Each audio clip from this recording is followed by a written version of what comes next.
Hello and welcome to the 2009 High School Mock Trial Competition. I'm Dan Schellenberger of the Ohio Channel. We're coming to you today from the beautiful and historic Ohio State House. This room currently serves as a hearing room for the Ohio Senate, but it was originally the law library for the Ohio Supreme Court and thereby an appropriate setting for this event. In 1901, the Supreme Court heard cases right in the room above us, but due to a constitutional glitch, there were actually two sitting Supreme Courts with 3 justices each. Today, of course, there's just one court with 7 justices. In 2004, the Ohio Supreme Court opened its new doors of the Ohio Judicial Center, which is just a few blocks away from us here. The Ohio Center for Law-Related Education coordinates these mock trials. More than 350 teams have been competing this year to get here. Our teams today are Indian Hill High School from Hamilton County and Archbishop Hoban High School from Summit County. The winning team today will advance to the national competition in Atlanta, Georgia. Joining me now is Addie Natalie of the Ohio Center for Law-Related Education and coordinator for this event. Addie, thank you for joining us. Thank you so much. And before we get into the cases, I wanted to find out a little bit about the process of the whole mock trial championship. Can you tell us how the students got here in the first place? The students from this point have competed in 3 different competitions, those being the district competition on January 30th. We started with 355 teams, then went to the regional competitions on February 20th with 107 teams, and we started our state competition last Thursday, March 5th, with 34 teams. Advanced to 9 yesterday, Friday, March 6th, and then today, Saturday, March 7th, we have 2 teams, our 2 last teams in the competition. Now, these are really quite exceptional students. How do they get involved with this program at all? These students are amazing in every aspect. They learn everything from public speaking skills to learning about their role as a citizen and being involved in the United States government. And these students usually get involved by finding out about the program on their own or by knowing a team advisor or maybe a legal advisor who wants to help them put a team together in their school.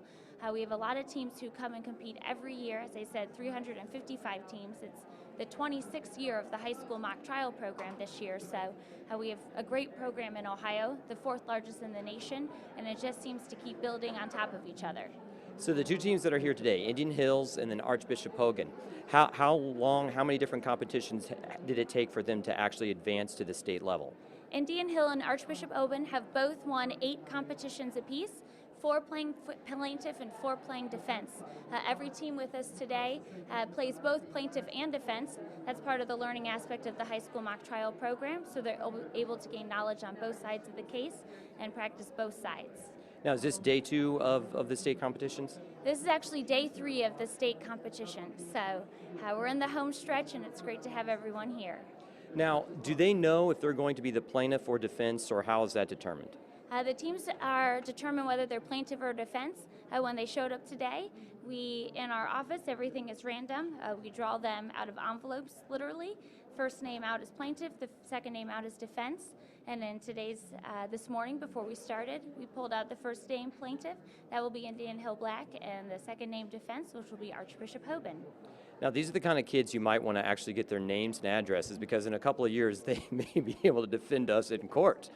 We do have a lot of individuals who are involved in the high school mock trial program and become involved in the legal system. I know of 2 judges who joined us on Thursday who are involved in the mock trial program who came back as attorneys and helped judge our state competition. And this happens frequently every year. So maybe another 20, 30 years we might see some future Supreme Court justices or something along those lines. I definitely wouldn't be surprised, and I don't think the judges for this competition would be surprised either. Everyone is amazed every year. Great. Well, thank you. Why don't we talk a little bit about the actual background of the judges here? So this year's presiding judge is Jeff Ginsburg. Mr. Ginsburg is a graduate of Walnut Hills High School, the University of Cincinnati, and the Vanderbilt University School of Law. He was a legal aid attorney for 6 years, a magistrate for 12 years, and is now a lawyer in private practice in Millersburg, Ohio. Mr. Ginsburg serves on the Ohio Supreme Court's Advisory Committee on Domestic Violence and is the current chair of the Ohio High School Mock Trial Competition Committee. Gary Daniels is originally from Youngstown, Ohio. He is the Associate Director of ACLU Ohio and heads the ACLU of Ohio's regional offices in Columbus, where he's lived since February 2008. Mr. Daniels worked for ACLU of Ohio for over 10 years, from 1995 and 2000, and 2003 to present. Before becoming Associate Director, he worked for the ACLU of Ohio in the position of Litigation Coordinator. Mr. Daniels currently serves on the boards of the Ohio Center for Law-Related Education and the Community Shares of Mid-Ohio, where he's also that organization's governing committee. Judge Mike Fain was first elected to the 2nd District Court of Appeals in 1986. Judge Fain received his BA from Yale College in 1968 and his JD from the University of Pennsylvania Law School in 1972. With the American Jurisprudence Award in Constitutional Law and in International Law. Judge Fain was born in Miami, Florida in 1946 and has resided in several states while obtaining his education and during his service in the United States Navy Reserve. Judge Fain entered the general practice of law in Dayton in 1973. He lives in Washington Township in Montgomery County. Gary J. Lepla is originally from Dayton, Ohio, and received his bachelor's from the Ohio State University in 1975, and his law degree from the Ohio State University College of Law in 1978. Go Bucks! As a former prosecutor, local and state bar leader, and active member of local, state, and National Trial Lawyers Association, Mr. Lepla represents individual families and businesses in litigation matters. His practice includes concentration on land use litigation, plaintiff's injury litigation, legal and medical malpractice, ethics representation, and business disputes.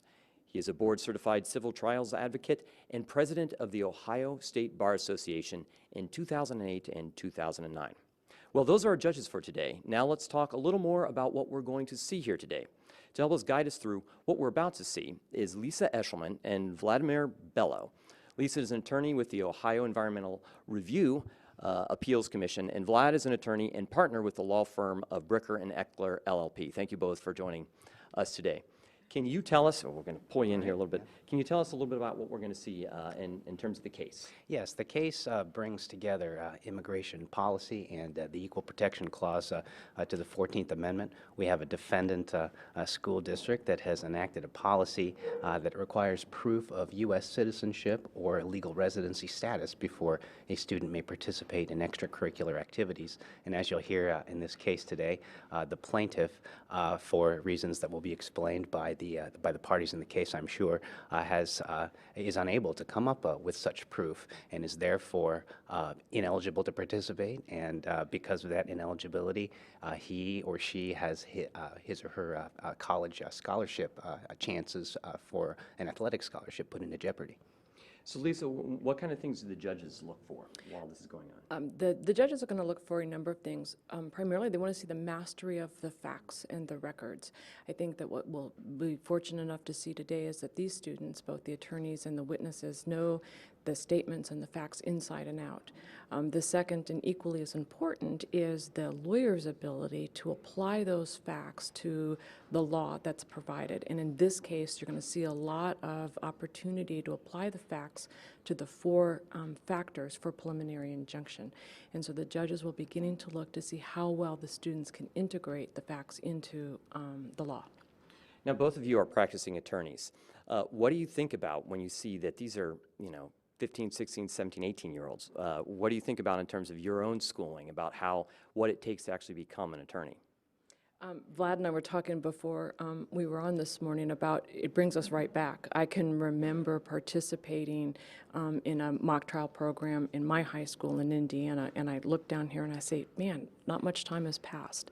I think that what we also see is that these young men and women, we're going to see them practicing before us in no time. Can we talk a little bit about just the nature of this case? I was asking before, is this a plaintiff or is this a prosecution? So what's the difference of this case as opposed to like a criminal case? Okay, sure. This is a civil case. We have a plaintiff, the student, who has filed suit against the defendant, the school district, for an injunction that would prevent the school district from implementing the policy, or at least applying the policy as to this student, and is looking for relief from the court, which would enable the student to be able to play for the soccer team. And then why, how did you get involved actually with the whole mock trial program? I've been involved with the case committee for the center probably for the last 12 or 13 years, and was asked to participate and help. And it's just an incredible experience for us to take a case, to see the facts and that we create, and then watch it come to life with the students. And I judged around earlier this week, and to see it kind of play out how we envisioned it more than 8 months ago really is fabulous. Can you tell me just a little bit about the preparation to becoming attorney? Again, these are high school students, and maybe it's, 7 years if they're lucky, if they finish their undergrad in 4. What do you actually do to become an attorney? To become an attorney, to be quite honest, my advice would be to major in anything you want to in college, because any major that you have can certainly lead to becoming a lawyer and going to law school and becoming a lawyer. But what it entails, I think, is working hard in college to obtain the grades and that will enable you to have a chance to get into a law school of your choosing. And once you get to law school, just immerse yourself in the education of the law. Learn as much law as you can. There's a lot of law out there to learn, as I heard Justice Scalia say recently. So just immerse yourself in the study of it and understand how it has come to develop the way it's developed, and I think you'll be all right. What kind of things, if you were the coaches, what kind of things would you be looking for to win, so that the team would actually be able to win? I would look at their ability to master those facts. Are the lawyers who are presenting the case, are their witnesses well prepared? Do they have, if the witness getting out all of the information that's important in order to establish their case and what the factors as they are applied? If the ability of a lawyer, if the answer isn't what it should be, is that lawyer eliciting, asking questions to get the information from the witness? And then I think the ability to object, to recognize whether or not a question is proper or not, and then being able to raise the appropriate objection for the court to make a ruling is equally as important. And then again, being able to take those facts and apply them to the law in a kind of cohesive theory and argument for your side of the case. And I think we'll see a lot of that today. Well, great. Lisa and Vlad, thank you very much. We'll be talking to you a little bit later as this progresses on. Once again, you're watching the 2009 Ohio High School Mock Trial Championship, coordinated by the Ohio Center for Law-Related Education. We're coming to you from the State House in downtown Columbus.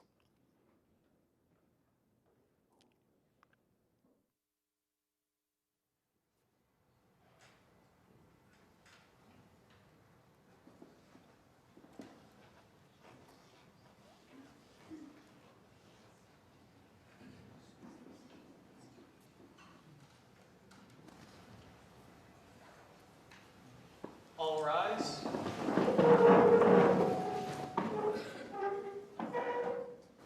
Hear ye, hear ye. The Court of Common Pleas for Buckeye County, Ohio is open pursuant to adjournment. All having business before this honorable court, draw near, give attention, and you shall be heard.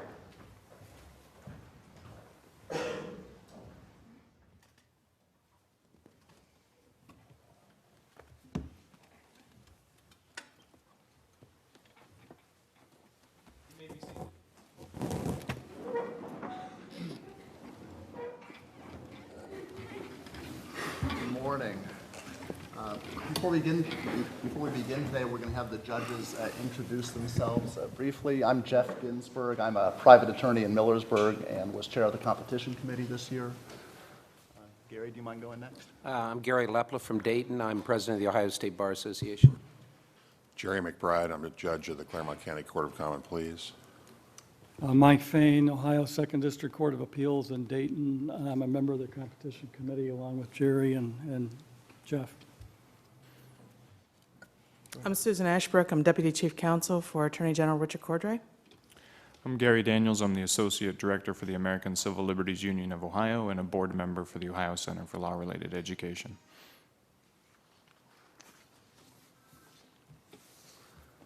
This is the case of Terry Silva versus the Buckeye Equality School District. Is Ms. Silva ready to give her opening statement? Yes.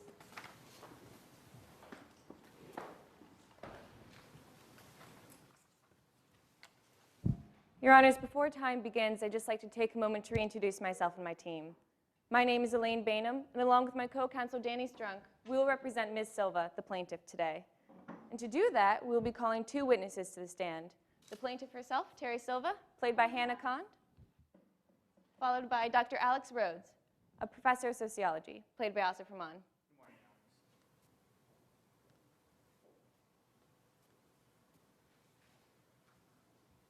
May it please the court. We are here today because my client has filed a motion for injunctive relief, asking this court to prevent the school board from enforcing resolution number 1214. This resolution prohibits students from participating in extracurricular activities unless they can confirm the United States citizenship or legal status. The evidence will show that the school board has expelled Terry from the soccer team because she could not sign an affidavit. Terry does not know whether she was born in the United States or Brazil, and thus she cannot comply with Resolution 1214. Evidence will show that she has tried every possible way of ascertaining information regarding her legal status, but all attempts have been unsuccessful, and the soccer season ends in just 6 weeks. Your Honor's evidence will show that Terry is a victim of the school board's abuse of discretion. She is an incredible player at Buckeye County High School and has been for 2 years before this resolution was passed. Terry's parents came from Brazil to the United States in order to pursue a better life for their family. But there's an accident and Terry's parents were killed. Terry, however, has remained in the Buckeye County, living at the home of her parents' friends. And now that Terry is a senior in high school, several Division I soccer programs have expressed interest in recruiting her for their college programs. Now, opposing counsel will attempt to present Resolution 1214 under the pretext of promoting citizenship. But evidence will show that this resolution targets my client, Terry. And evidence will show that this resolution enabled a school board soccer mom to replace Terry with her kid, who was originally cut from the varsity soccer team. Now, there's only one issue in this case today: whether or not the school board discriminated by passing this resolution to target Terry under the guise of civic virtue, and thus violating the Equal Protection Clause to the 14th Amendment of the United States Constitution. Now, under the Supreme Court case Plaintiff Rebuttal, our case uses intermediate scrutiny because, as evidence will show, this resolution targets a specific class of undocumented aliens. Now, while there's a rational basis standard and a strict scrutiny standard, our case falls right in the middle under intermediate scrutiny. And in support of any preliminary injunctive relief, there are 4 factors that we must show, none of which is dispositive. And while we're under no obligation to prove all 4, we will still present evidence on all 4. That our case will be successful on its merits, that Terry will suffer irreparable harm unless the injunction is granted, that granting this injunction benefits the public, and that granting this injunction harms no others. Your Honor, the evidence today will beg the question, why now? Why pass this resolution now that Terry is a senior in high school and soccer matters the most? To show this, you will hear testimony from my client, Terry Silva, and Dr. Rhodes, an expert in the field of sociology. And the plaintiff will prove 5 things today. 1, that Terry is being punished for a situation which she cannot control. 2, that Resolution 1214 was passed after she was on the team. 3, that granting this resolution benefits Terry and the community. And you will even hear from the defense's own witnesses. 4, the timing suggests an ulterior motive on the part of a school board soccer mom so that her kid, Chris Johnson, could play soccer. And 5, barring Terry from playing soccer this year is not ideal for her receiving a Division I soccer scholarship. Therefore, Your Honors, we respectfully request that you grant our motion and protect Terry, restoring the status quo between the school board and students. Thank you very much. Thank you, counsel. The defendant may give its opening statement.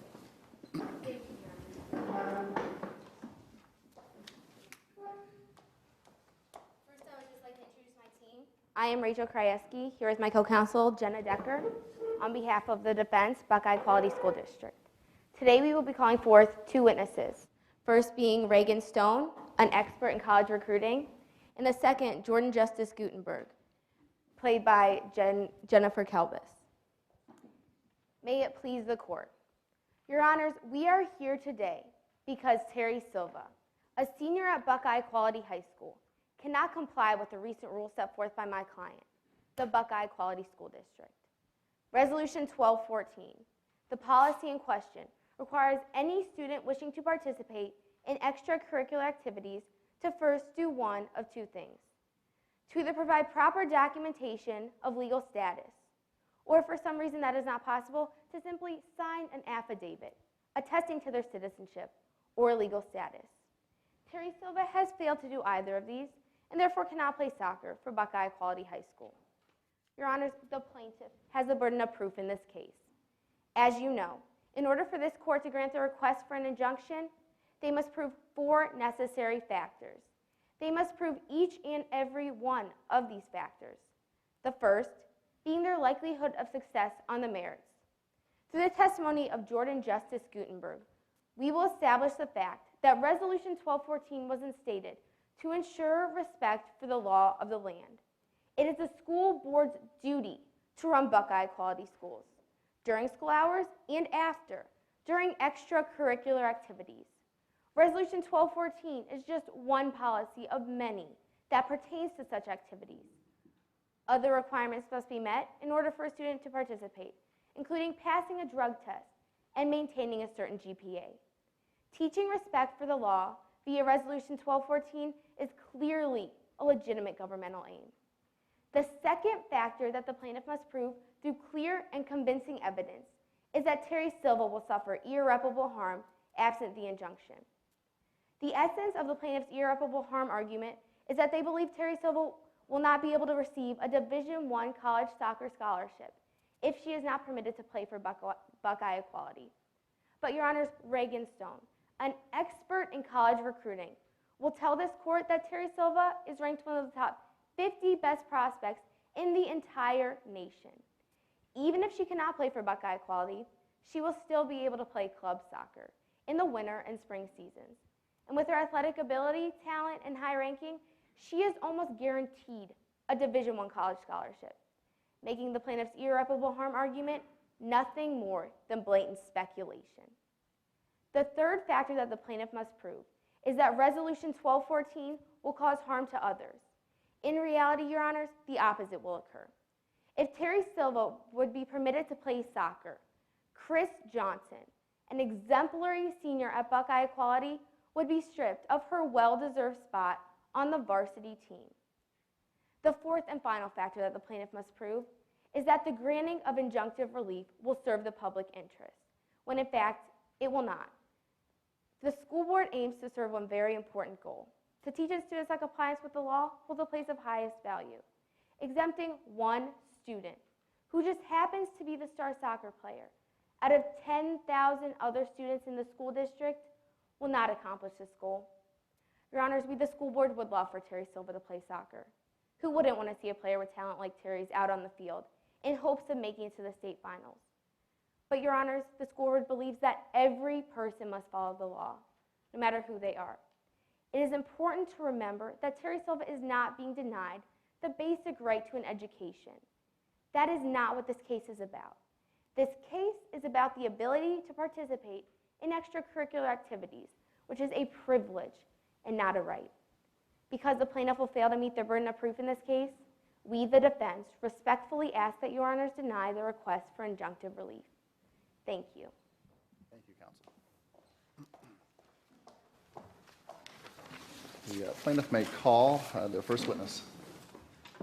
Your Honor, if I may inquire, would you like to swear in witnesses now or later? Thank you. No, let's swear them in now. Thank you. Will all witnesses and parties who are to give testimony in these proceedings today please step to the front?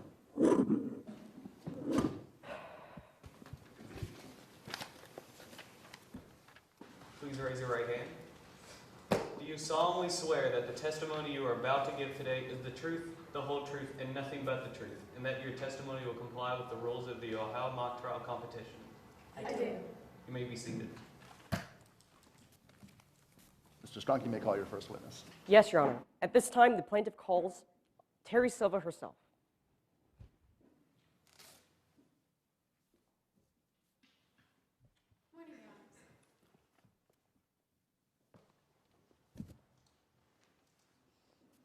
May I proceed? May proceed. Could you please state your name for the record? My name is Terry Silva. How old are you? I'm 18 years old. And what grade are you currently in high school? I'm a senior at Buckeye Equality High School. Terry, let's talk a little bit about how we got here today. With whom do you currently live? With the Ronaldos. Who are the Ronaldos, Terry? Well, they were family friends of my parents. You see, when my parents first came over from Brazil, the Ronaldos were who they stayed with. And then when they returned to Brazil for a visit, they left me in the care of the Ronaldos. I was only about a year old. Unfortunately, when my parents returned to Brazil, they were in an accident and they were killed. The Ronaldos were generous and kind enough to take me in and take care of me ever since. Why did your parents originally come to the United States, Terry? Well, even though it really doesn't feel like it to me right now, America's the land of opportunities. They just wanted a better life. Do you know where you were born? No, I don't. Terry, let's talk about soccer. What role has soccer played in your life? Well, I learned to play when I was in the first grade. A couple of the neighborhood kids taught me some of the basics, you know, dribbling, shooting, that kind of thing. And I just fell in love with the game. It was invigorating, it was exciting, and I was good at it too, and I kept up with it, and I tried to hone my skills, and I actually earned a spot on varsity at the beginning of my sophomore year. Would it be safe to say then that soccer is a significant aspect of your life, Terry? Significant? Soccer is my life. Are you currently playing soccer this year? No, I'm not. Why? Well, the school board recently passed a resolution that says that unless I either provide proof of citizenship or legal status, or sign an affidavit saying that I am a citizen, then I can't play soccer. How does that make you feel? Horrible, especially when I heard that the only reason that the resolution was passed was so that the child of a school board member could take my spot on the team. Objection, Your Honor. I ask that witness's last statement be stricken from the record. Under Mock Trial Rule 802, this is hearsay. May I respond, Your Honor? Please. Your Honor, this is not hearsay. Hearsay is an out-of-court statement used to prove the truth of the matter asserted. At this point in time, it doesn't matter if what the declarant said is true. We're simply offering this testimony to show how Terry is being negatively affected as a direct and proximate result of Resolution 1214. And furthermore, it will serve as foundation for the expert sociological opinions of Dr. Rhodes. Your Honor, Ms. Silva has already testified to something someone else has told her. This person is not here to testify in court today and therefore falls under Mock Trial Rule 802 as hearsay. Okay, I'm going to sustain the objection or the last part of the witness's statement straight. Yes, Your Honor.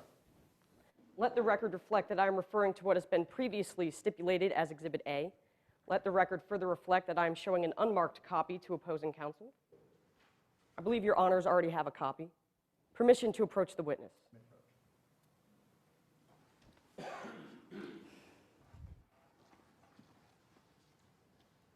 Do you recognize this document, Terry?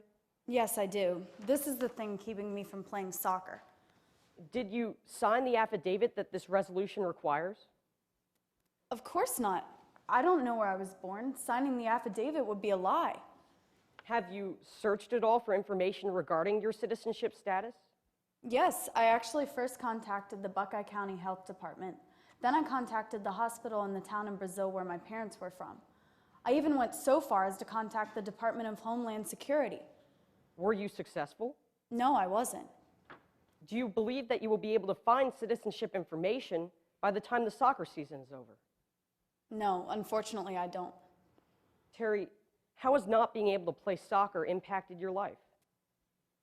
Well, my team and I have been working really, really hard the past 2 seasons to get a shot at playing in the championship finals. I was really excited. I mean, it's a once-in-a-lifetime opportunity, and I guess I'm not going to get that shot now. And actually, we had received funding for the very first time this year to take an out-of-state trip. We were going to go to New York for an all-star game. I've never been out of the state before. I was really, really pumped to go, but I guess none of that will be happening now. Objection, Your Honor. Under Mock Trial Rule 602, lack of personal knowledge, Ms. Silva cannot testify whether or not their team will get to go out of state. Response? Your Honor, she was on the team before being removed because Resolution 1214 was passed afterwards. She has previous knowledge of this trip as she was previously a member of the team. The objection's overruled. When was Resolution 1214 passed with relation to the soccer season? Must have been, it was a week after the season started. Why was Resolution 1214 passed this year? It's a great question. I have no idea. I mean, I've been on the varsity soccer team since I was a sophomore. Why did they pass it my senior year? Why not my sophomore year or my junior year? Why now? Is a soccer scholarship important to you, Terry? Yes, of course. I mean, the Ronaldos have been kind enough to take me in and take care of me all this time. I don't expect them to, you know, take the burden of paying for college for me.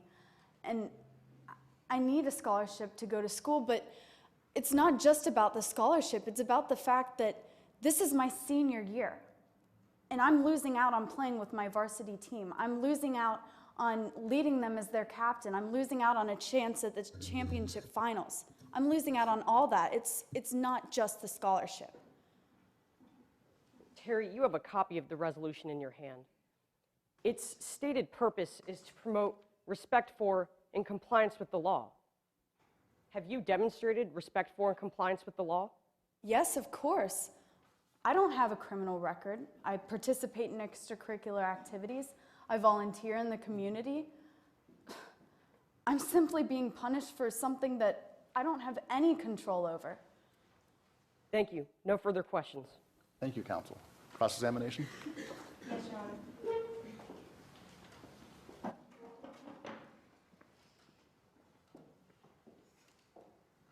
May I proceed? May proceed. Thank you. Good morning, Ms. Silva. My name is Jenna Decker. I'm here on behalf of the defense. I have a number of questions I would like to ask you today. Ms. Silva, you're 18, correct? Yes, I am.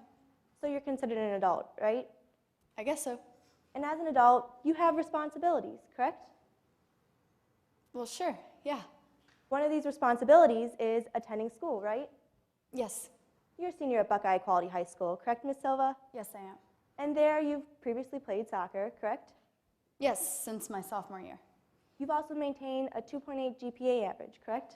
Yeah, I mean, balancing all the extracurriculars I do, and, you know, the soccer team, of course, it's a little hard to maintain that, but I do it. So sometimes it's hard to find time to study, as you just stated? Well, I mean, it's a little difficult, but I manage. So you've played soccer the past 2 years at Buckeye Equality on varsity, correct? Mm-hmm. And during the season, you focus on your teammates, you focus on the game, and you focus on soccer, correct? Well, I focus on all that, and I also like to put an emphasis on my volunteer work and of schoolwork, of course. So you go to practice every day after school these past 2 years, right? Yes, ma'am. I actually even run about 5 miles and practice on days when we don't have practice. So you train on your own too, correct? Yes, ma'am. Now, I'd like to move over to Resolution 1214. This was passed as a school policy, correct? Yes, ma'am. And you can no longer play soccer now, right? Yes, I'm not sure why they passed it in my senior year, but Ms. yes, Silva, that's correct. So you're not going to soccer practices every day after school, are you? No, ma'am, I'm not. So now you have more free time instead of going to practices, correct? Well, sure, I guess, but I mean, I still train on my Ms. own Silva, in the hopes that I'd like I'll be to look able to back over rejoin my this team. resolution. You would say you need financial aid in order to go to college, right? Well, yes, ma'am, I need a scholarship, but it's not just about the scholarship. Ms. Silva, looking at Resolution 1214, this resolution is not stopping you from getting a job, is it?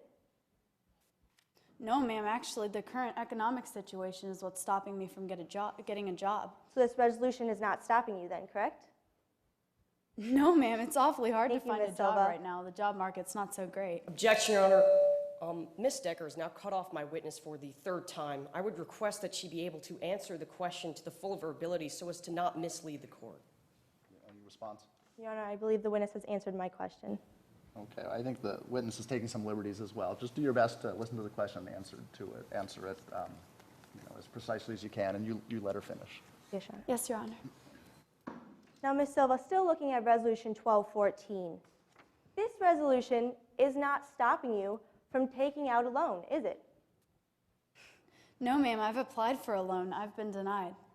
But it was not stopping you to take out the loan. You still have the opportunity, correct? I've applied for it, ma'am. I was denied a loan. So yes, you still had the opportunity despite Resolution 1214 being in place. I had the opportunity. Unfortunately, I was denied. And in addition, looking at Resolution 1214, this resolution is not stopping you from applying for a financial need-based scholarship, is it? No, ma'am, it's not. I actually filled out a FAFSA form. I was denied financial aid as well. Ms. Silva, isn't it true that the deadlines are due in February for FAFSA? Yes, I actually submitted mine early, but I was denied financial But aid. this resolution isn't stopping you from turning in that FAFSA, is it? Ma'am, I turned it in. They reviewed my request, and I was denied financial Ms. aid. Silva, looking at Resolution 1214, it does not deny you the opportunity to turn in that scholarship, does it? Yes or Turn no? in the scholarship? I'm not sure I The understand. FAFSA, need-based scholarship applications, this does not stop you from doing that, does it? No, it doesn't. However, I was denied the request. Now, Ms. Silva, moving back to Resolution 1214, this was passed as a school board policy, correct? Yes, ma'am. And signing it means you're an immigrant, a citizen, or a legal resident in the United States, correct? I'm not sure I understand. Signing the affidavit? Yes, signing the affidavit for Resolution 1214. Well, signing the affidavit means that I'm saying that I'm a citizen. Or a legal resident, or in complying with Resolution 1214. This is what all these would do. Saying that you are a legal citizen, legal Well, resident. yes, but I don't know where I was born. So you didn't sign this resolution, did you? No, ma'am, I couldn't. That would be a lie. But from your past 3 years' experience at Buckeye Equality High School, you know that you must have to follow all school policies in order to play soccer, correct? Yes, ma'am. And as you stated, you've never had a criminal record, so you've passed a drug test at Buckeye Equality, right? Yes, ma'am. And you've also maintained a certain GPA in order to play soccer, correct? Yes, ma'am. And you want to major in education, correct? Yes, ma'am. And you attend Buckeye Equality High School for academic purposes, right? Yes, ma'am. Now, Ms. Silva, I'd like to move over to a few questions on your parents. I'm very sorry for their death. This will be brief. They moved to America from Brazil, correct? Yes, they did. And when they arrived, they lived with the Ronaldos, right? That's correct. You live with the Ronaldos too, correct? Yes, I do. You're close with them, right? Yes, I am. Now, the Ronaldos are Brazilian, right? They're American citizens. With a Brazilian background, correct? Yes, ma'am. I'm Brazilian heritage. They have children in the district, don't they? That's correct. But they took one step further, and their whole family is U.S. citizens, right? Yes, they're all U.S. citizens. That's correct. And you're not the only Brazilian in the Buckeye Equality School District, then are you? No, ma'am. Now moving back over to Resolution 1214. You recently tried to find your status in the United States, correct? Well, yes, but given, the short amount of time that the resolution allotted me to do that, I really couldn't come up with much. I should know in about 6 weeks, though. So you made these efforts as Resolution 1214 was passed this year, correct? It was passed about a week after the soccer season started. It only gave me a few days, well, less than a couple days to actually find my papers. And just to clarify, Ms. Silva, you've been living with legal U.S. citizens for 17 of your 18 years?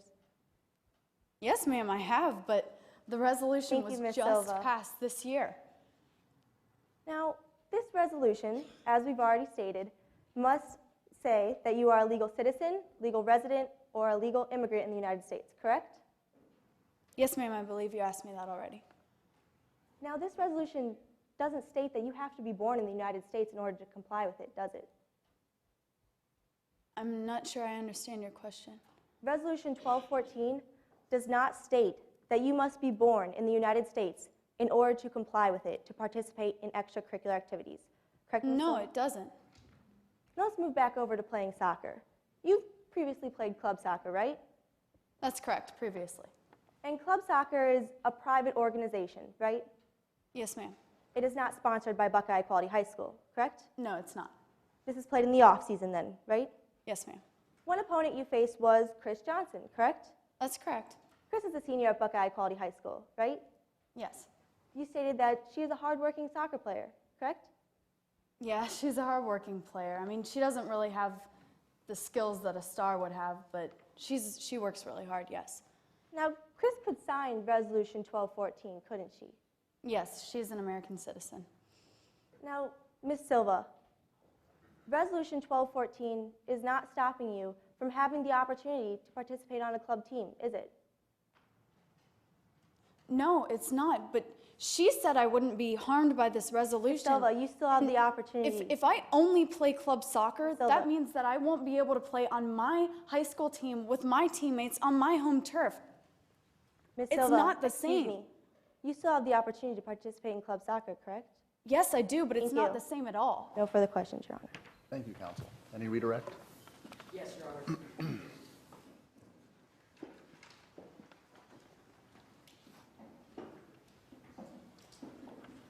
May I proceed? Proceed. When Ms. Decker brought up club soccer, you responded that it was more than just being able to play soccer for a club team. What did you mean by that, Terry? It's not just playing only club soccer doesn't allow me to play with my teammates, with the people that I've grown to love. It doesn't allow me to play on my home turf for my school. It doesn't allow me to do any of those things. It's not the same at all. Thank you. No further questions. Thank you, counsel. Any further cross-examination? Yes, Your Honor. Ms. Silva, you were just questioned about club soccer. Now, isn't it true that one opponent of club soccer is Chris Johnson, correct? Objection, Your Honor. I brought up club soccer, but nowhere during my redirect examination was Chris Johnson ever mentioned. This is completely outside of scope. Your Honor, Ms. Silva did state that she cannot play against members from her school. Chris Johnson is a school member and therefore would be a member of club soccer. Okay, I'll allow the question. Ms. Silva, Chris Johnson was an opponent of club soccer, correct? Yes, I played Chris in club soccer, but Chris, Chris wasn't is a a senior member at of my Buckeye varsity Equality team. High School, Ms. Silva, correct? Yes, ma'am. Thank you. No further questions, Your Honor. Thank you, counsel. You may step down. Thank you.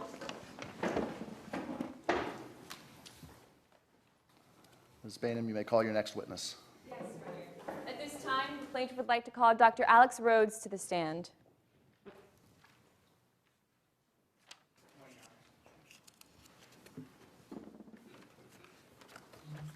Good morning. Good morning. Could you please state your name for the record? My name is Dr. Alex Rhodes. And what is your profession? Currently, I'm a professor of sociology at Eastern Ohio University, where I also chair the university's sociology department and serve as the director of the Immigration Studies program. Now, could you describe some of your educational background?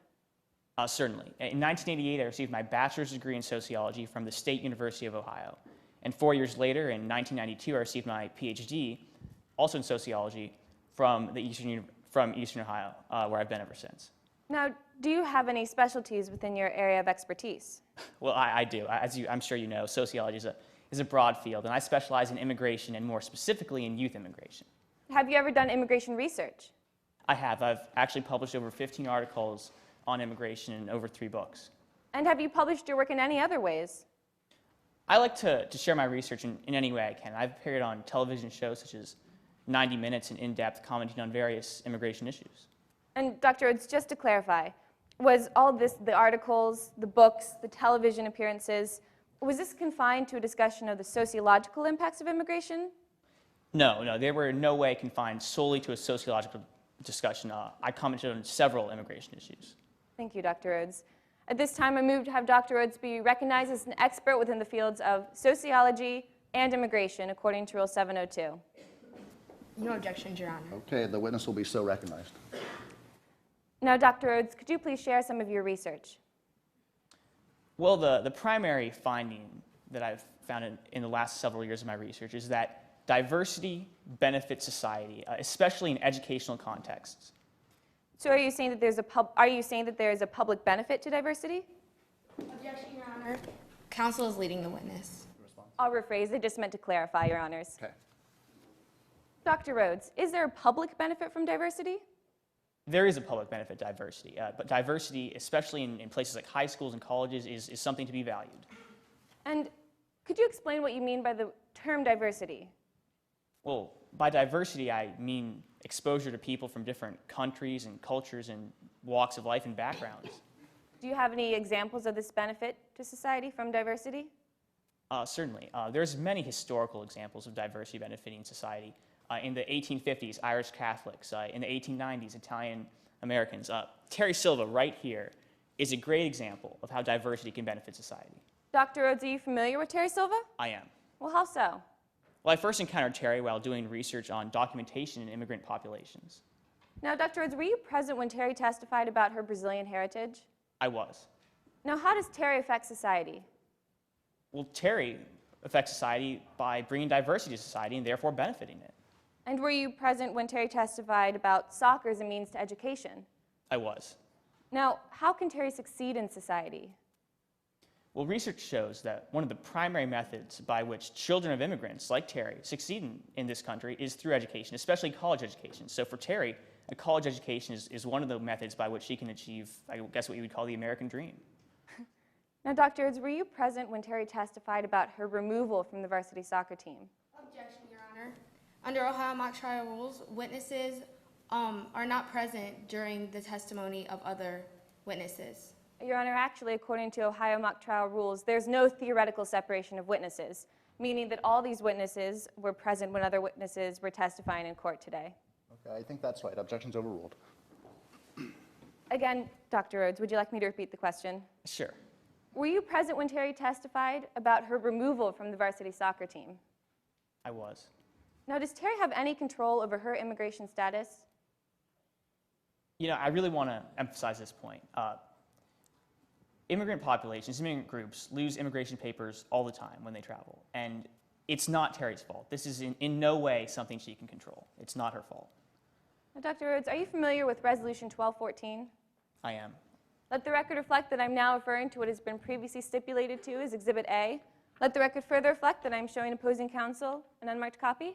And I believe Your Honors all have copies. May I approach the witness? You may approach. Dr. Rhodes, do you recognize this document? Unfortunately, I do. This is Resolution 1214, which is currently preventing Terry from rejoining her team. Now, Dr. Rhodes, does 1214 affect diversity? Yes, the 1214 affects diversity negatively. And does 1214 affect Terry? It also affects Terry negatively. Now, does Resolution 1214 hinder any opportunities to receive an education? Well, yes, it does. Well, how so? Well, if Terry is unable to continue playing soccer with her team and is unable to get a scholarship, then she's going to be unable to attend college, as you heard her testify. And the Buckeye Equality High School then have hampered Terry's opportunity to succeed in this country. Dr. Rhodes, have you formed any opinions today from a sociological standpoint?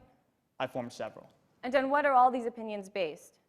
Well, the underlying facts upon which these several sociological opinions are based are my extensive research, my education, and of course, my personal knowledge of Terry's situation and her testimony today.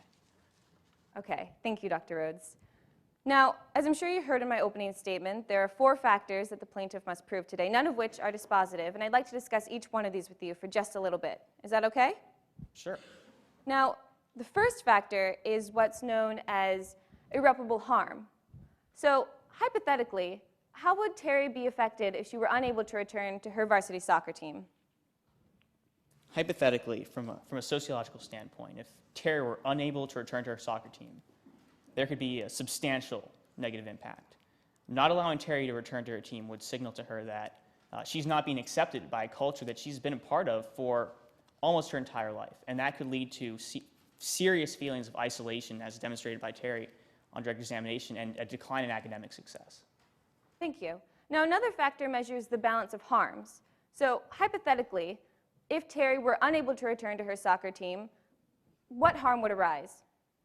Well, hypothetically, from a sociological standpoint, if Terry were allowed to return to her team, there would be no sociological harm. It would benefit the community.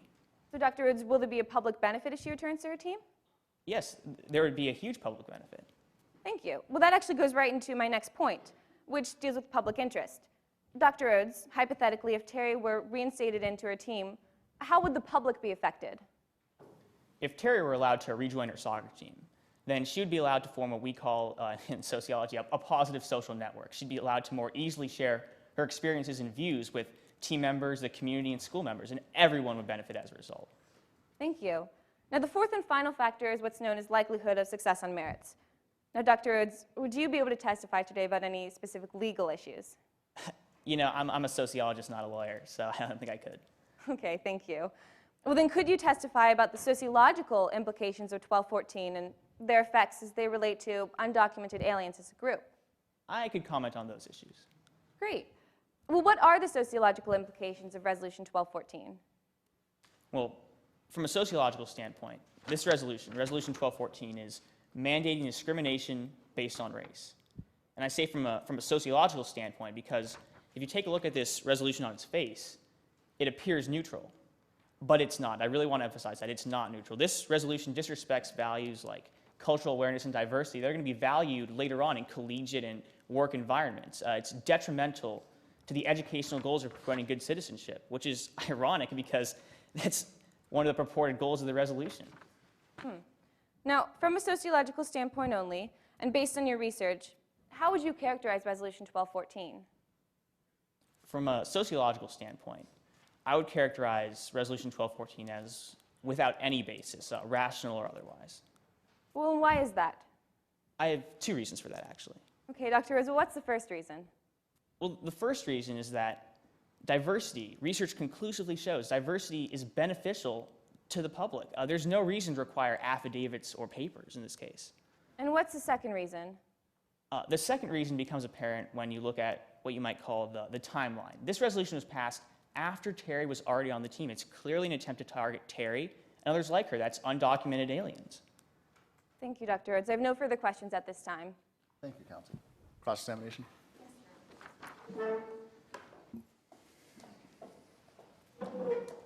Good morning, counsel. Good morning, Dr. Rhodes. I'm Rachel Krajewski, and I will be asking you a few questions today. Now, Dr. Rhodes, you serve as director of Eastern Ohio University's Immigration Studies program. Isn't that right? That is. And you specialize in youth immigration, correct?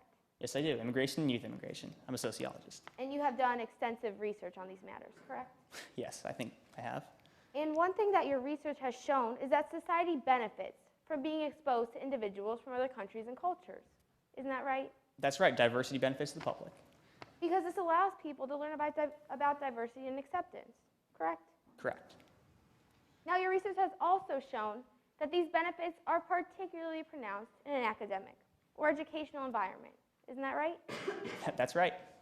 Because it is in this academic environment where people are encouraged to discuss new ideas, correct? Yes. And they are also encouraged to learn from each other here, correct? Here in the academic environment. Yes. Now, you believe that it is for these reasons that universities and colleges strive for diverse student bodies, correct? Well, that's one reason, yes. I believe you already have a copy of Exhibit A. Yes. I would like to refer to this, and would you read along with me as I read, beginning with the word therefore? Therefore, beginning with the 2008-2009 academic year, all students enrolled in any school of Buckeye Equality School District shall be required to sign an affidavit affirming U.S. citizenship or legal resident status, or provide proper documentation of legal status in the United States before being permitted to participate in any extracurricular activities sponsored or supported by the Buckeye Equality School District. Did I read that correctly, Dr. Rhodes? I believe you did. Thank you. Now, this resolution only pertains to extracurricular activities at Buckeye Equality High School, correct? Well, in the sense that it only pertains directly to, but as you know, extracurricular activities have a direct effect on academic activities. Thank you, Dr. Rhodes. But it is not preventing anyone from attending class at Buckeye Equality High School, does it? Well, no, it's not specifically preventing anyone from actually attending the high school itself. And this includes Terry Silva, right? Yes, it does. Now, Dr. Rhodes, your research has shown that there are some unique challenges faced by immigrants, correct? Yes. And your research has also shown that it is in an educational environment where these challenges, where immigrants tend to suffer most, correct? Well, immigrants tend to suffer depending on their individual situations, and that can occur in several areas, including educational environments. And in this educational environment, one of the reasons for the suffering is their misunderstanding of the American culture, correct? Correct, which is why it's great that someone like Terry has such a great understanding after being here for so long. Yes, thank you. And another are the language barriers present, correct? And as the court is well aware, Terry knows English. Yes, so Dr. Rhodes, Terry Silva has been living in the United States since she was an infant, correct? That's correct. She has lived with the Ronaldos, right? Correct. She's lived with a family of Brazilian heritage for nearly her entire life. But this family of Brazilian heritage, they are all U.S. citizens, correct? That's correct. And as you are aware, Terry speaks fluent English. Yes. Correct? Now, and Dr. Rhodes, Terry has been a member of the Buckeye Equality community nearly her entire life. Am I right? You are. And you think that allowing Terry to remain on the varsity soccer team would allow her to form a positive social network, correct? Well, we have to restore her to the soccer team first. She's currently being prevented from rejoining her team, but allowing her to rejoin would allow her definitely to form a positive social network. But Terry has been attending Buckeye Equality High School since her freshman year, correct? Correct. And isn't it true that the social network you speak of would have already been formed? No, it's not true at all. Okay, now Dr. Rhodes, you say that Terry would suffer a substantial negative impact if removed from the varsity team. Am I right? Yes, and she has been removed from the varsity team. As you are a sociologist, you are aware that this is true for anyone being cut from a varsity team, correct? No, that's not true for everyone. For someone like Terry, who's being discriminated against, it's a lot more severe. For someone who's cut for objective reasons, it's completely different. But they are still suffering a negative impact. Not necessarily. Someone who deserves to be on the JV team will most likely have more fun, a more positive experience on a team on which he or she belongs, rather than being forced to participate on a team that she's not qualified to be on. Thank you. Now, in your statement, you never mentioned that you have met with Terry Silva. Am I right? That's incorrect. In your statement, you have mentioned that you met with Terry Silva, I mentioned that I'm familiar with Terry Silva. but it never says that you had any direct meetings with her, did it? Well, I assume that by saying that I was familiar with Terry Silva, that is, I mean, I could have put that I had met with Terry Silva, but I figured, why not just say I was familiar? Save space. Okay, thank you. Now, I would like to direct your attention back to Resolution 1214. Certainly. It does not state that anyone has to be born in the United States in order to participate in extracurricular activities, does it? No, it requires that they provide documentation of legal status or sign an affidavit. Yes, and they could sign an affidavit attesting to their citizenship as a legal resident, correct? They could if they were a legal resident or a U.S. citizen, yes. Someone can be born in a different country, yet still participate in these activities, correct? If they fulfill the other requirements of this resolution, yes. Thank you. No further questions at this time, Your Honor. Thank you, counsel. Any redirect? Briefly, Your Honor. Dr. Rhodes, I'd just like to clear up a few things from cross-examination. One of the things you discussed was why Resolution 1214 affects Terry in the academic field. Could you explain that? Well, as I mentioned briefly earlier, not allowing Terry to return to her soccer team could lead to a decline in academic success, and academic success directly impacts the classroom. And you also discussed that Terry can speak fluent English, but she is Brazilian and is understanding of American culture as well. And why is Terry beneficial to society? Well, Terry's beneficial to society because she brings that Brazilian heritage to society, and it's especially positive in this case because she is so connected with two cultures, the Brazilian culture on one hand and the American culture on the other. So she's a bridge between those two. And Dr. Rhodes, to your knowledge, is Terry the only one affected by this resolution?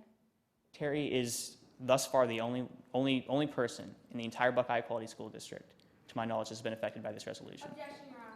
The witness is extrapolating. This is said nowhere in his deposition. The response? Your Honor, I phrased my question with to your knowledge.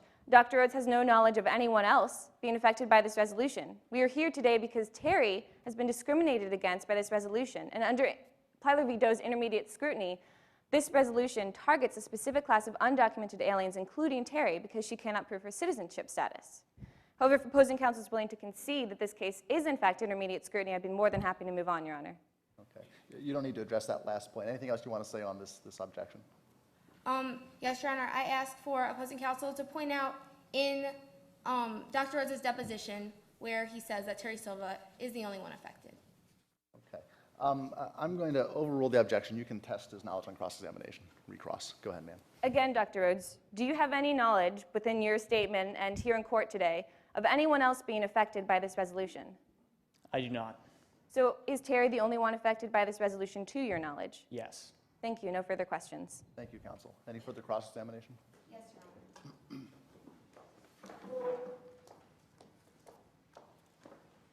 Dr. Rhodes, you spoke of an academic environment in your redirect. Terry Silva is not being taken out of an academic environment strictly at Buckeye Equality High School. Is that correct? That's correct. I never said she was. Thank you. No further questions, Your Honor. Thank you, counsel. Sir, you may step down. Thank you, Your Honor. Does the plaintiff have any additional witnesses? plaintiff rests. Okay, thank you. The defense may call its first witness. Thank you, Your Honor. The defense would like to call Regan Stone to the stand.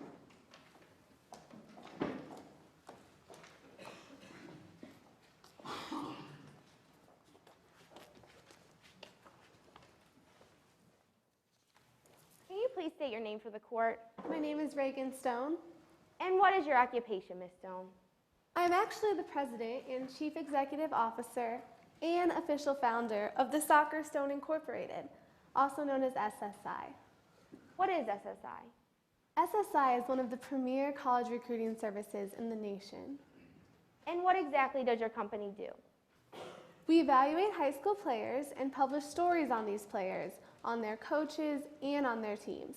We also rank these high school players and report on what schools are recruiting them, which schools they would like to attend, and which schools they ultimately decide to attend. How do you distribute this information? Well, we publish a magazine devoted to high school and college soccer news, and we also have a website, soccerstone.com, which focuses more on college recruiting news. You mentioned the magazine. How often does this magazine come out? Quarterly. And who uses your services, Ms. Stone? Well, college coaches, high school players, they all subscribe to our magazine and view our website. Also, media outlets will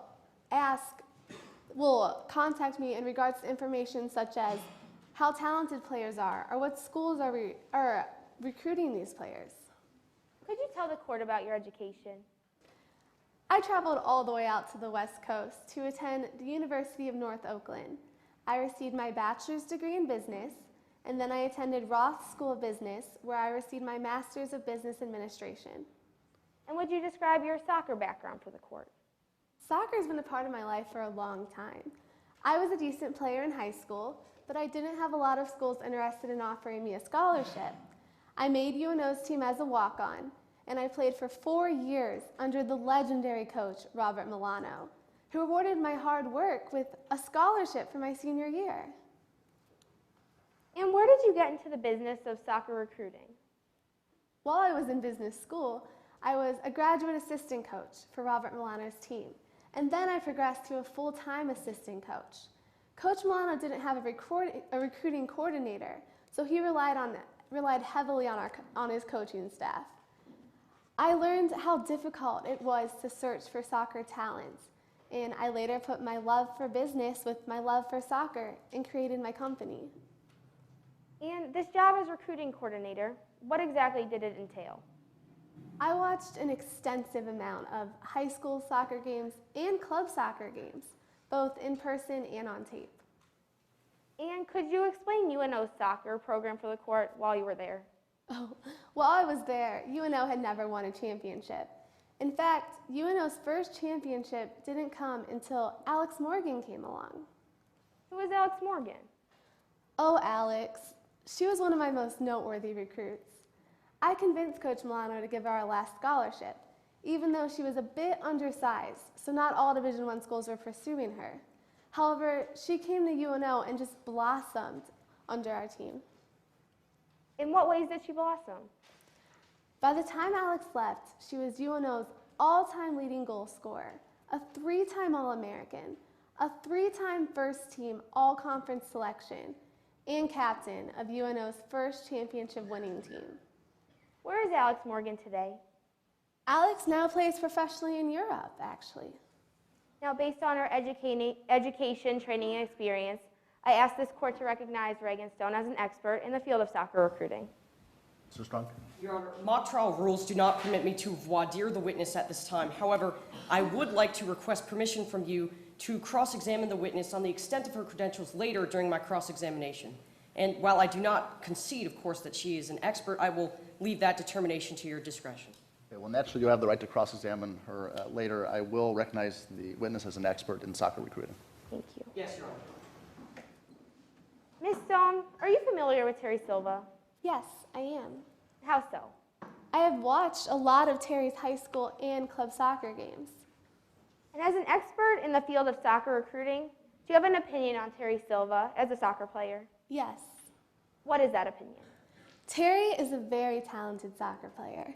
She actually reminds me of the player I just mentioned, Alex Morgan. They are both tireless competitors, and she has a knack for finding an opening for a shot when she gets close to the goal. She has this great quickness to the ball. In fact, in our last published rankings, Terry was the 36th best prospect in the entire nation for the upcoming collegiate signing period. Ms. Stone, are you familiar with Terry's current situation? Yes. Would you please explain the situation as you know it to the court? Terry is ineligible to play soccer for her high school team this season. And to your knowledge, why is that? Because she cannot comply with her school board's resolution of producing citizenship or legal status in the United States. And in your expert opinion, how will this ineligibility affect her recruitment? Objection, Your Honor. Under Rule 702, for any expert to give an opinion that is an expert opinion, it must be based on one of three things: reliable scientific, technical, or other specialized information. Now, there has been no testimony given as to what Ms. Stone is basing this opinion on. For all we know, it could be hearsay. Foundation must be laid. It's inadmissible under Rule 702. Response? Yes, Your Honor. Ms. Stone has been qualified as an expert in the field of soccer recruiting. She owns her own business, in fact, Soccer Stone Incorporated. They publish these rankings. They are the ones who help colleges with her recruitment. Of course, she would be familiar with this. Is there any additional foundation you could lay for this opinion? There is no foundation given in her witness statement. We must just comply with the witness statement. May I respond, Your Honor? Go ahead. Your Honor, regardless of what's in the witness statement or not in the witness statement, there must be proper foundation laid under Rule 702 for this expert opinion to come in. It's crucial because it is a very important opinion and matter in today's case, and foundation has not been sufficient. Okay, I am going to allow the testimony. You can cross-examination on the basis for knowledge when you have your opportunity. You may proceed. Yes, sir. Would you like me to repeat the question? Please. In your expert opinion, how may ineligibility affect Terry Silva's soccer recruitment? While Terry's situation is not ideal, based on my experience, I believe that Terry will still receive a Division I scholarship and will still be able to play soccer in college. I still have tapes of Terry's high school soccer games, and I'm sure other coaches and recruiters do as well. These tapes show a player with hard work ethic, excellent potential, and just this passion and fire for the game of soccer that you don't see in every player these days. Also, Terry has previously played club soccer, and I'm sure she will continue to do that. College coaches and recruiters watch club soccer games too. They will still see her excellent skill. And in your expert opinion, what will happen to her rank as 36th best prospect in the nation? I do not see Terry dropping out of the top 100. And in my experience, very few players in the top 100 have not received Division I scholarships. And why have those select few not been offered Division I college scholarships? For reasons such as bad grades or a criminal record. And Ms. Stone, do you know of any colleges that are currently looking at Terry Silva to play for them next season? Yes, I do. Objection, Your Honor, as to lack of foundation. No testimony has been given as to how Ms. Stone knows of any colleges interested in Ms. Silva. And if I may proffer, I have read this witness's statement. The only way she could know about any colleges that are interested, it says it specifically in her statement, is through conversations with coaches, making those statements hearsay under Rule 802. The response? Yes, Your Honor. Of course she would know of any colleges that are interested in Terry because she is the founder and the chief executive officer of a recruiting company. And the hearsay objection, this is not hearsay because these are published facts on her website. May I respond, Your Honor? Go ahead. Published facts on her website that has not been given in testimony today. Therefore, I objected to lack of foundation. There has been no foundation for this testimony to come in. For all we know, it could be based on hearsay, which I assure you it is. I've read this witness's statement. Anything else? Yes, Your Honor, this is admission by party opponent, so it is an exception to hearsay. Okay. May I respond to that? No. The question was whether she knows whether any schools are interested in Terry. No hearsay's been potentially introduced yet, so I'm going to overrule the objection at this time. Let's see where this leads. You may continue. Would you like me to repeat the question? Please. Do you know of any colleges that are currently looking at Ms. Silva to play for them next season? Yes, I know Ohio Buckeye University is interested, a few Midwestern schools, and at least one school down south. Also, one coach who wasn't looking at Terry before she was deemed ineligible has now turned to look at Terry. Thank you. No further. Objection, Your Honor. As to lack of foundation, I renew my previous objection. There has been no testimony to show how this witness knows of these schools that are suddenly interested in Terry. For all we know, it could be based on hearsay. Your response? Yes, Your Honor. As I said before, of course she knows of this. She is the founder and chief executive officer of Soccerstone Incorporated. She is aware of colleges that are looking at every player in the entire nation. That is on her website. May I briefly respond, Your Honor? Go ahead. Your Honor, I can understand why she would not want to lay foundation for this testimony. In her statement, it clearly says exactly what Ms. Stone stated. From my conversations with coaches in the last few days, I do know that a couple of the schools that were looking seriously at Terry have backed off. Your Honor, conversations with coaches are out-of-court statements used to prove the truth of the matter asserted. That is what Ms. Stone is basing this testimony on. Hearsay cannot be admitted into court under Rule 802. Okay, last words. Yes, Your Honor. As I said, she is the chief executive officer of a company. Of course she knows this. These are highly publicized facts on her website and her magazine. Of course she would know this. I am going to allow the testimony. Objections overruled. As I said, no further questions at this time, Your Honor. Okay, thank you. Mr. Strunk, you may cross-examine. Certainly, Your Honor.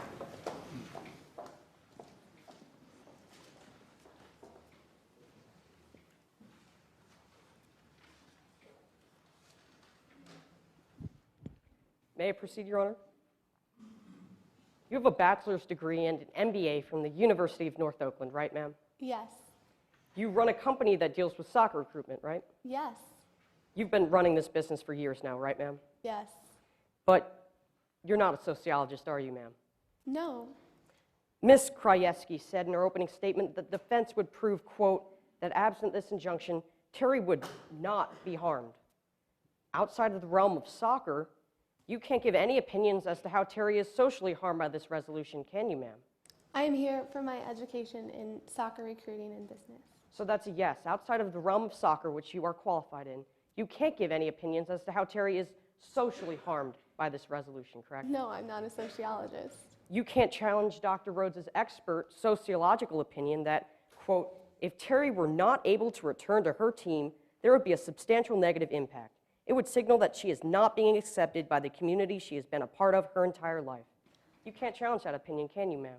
I'm not a sociologist. So that's a yes. You can't challenge that opinion, can you, ma'am? No, but I can give my opinions on soccer recruiting. We'll get to that later. You aren't an expert in immigration, are you, ma'am? No. You can't challenge Dr. Rhodes' expert sociological opinion that, quote, from a sociological standpoint, Resolution 1214 is mandating discrimination based on race. You can't challenge that, can you, ma'am? No, I'm here for soccer recruiting. All right, why don't we go ahead and talk about soccer recruitment then, ma'am? Now, you stated you're familiar with Miss Silva Yes. because you've mostly seen her play in high school games, right? And club soccer games. But that would be mostly in high school games, right, ma'am? Well, that's because she was playing high school soccer. But now I'll have to focus my attention on club games. So once more, that's a yes. You've mostly seen her play in high school games, right, ma'am? As of previously. Recently, the news broke that Terry would not be able to play for her high school team this year, correct? Yes. And you're aware it's a problem with Terry's ability to show that she is a U.S. resident or U.S. citizen or legal resident, correct? Yes. And you used the word problem to describe this, correct? Yes, it's a problem, but it's not a harmful problem. And you would agree that Miss Silva's ineligibility, it's not ideal, is it? It's not ideal, but she still has opportunity. It means she will be playing a lot fewer games for college coaches to see, right? Yes, but they still have tapes of previous games, and she can play club soccer. So that's a yes. She'll be playing a lot fewer games for college coaches to see, right, ma'am? Fewer high school games. Okay. Now, Terry might drop in your recruiting rankings as the high school season goes along, correct, ma'am? She might. There have been kids in the top 100 who did not receive any scholarship offers, correct? Yes, but that was due to bad grades or a criminal record. What about personal problems? Yes, mainly along those guidelines. Now, you yourself described Terry's citizenship dilemma as a, quote, problem, correct? Yes. Okay, because U.S. citizenship is a non-soccer issue, right, ma'am?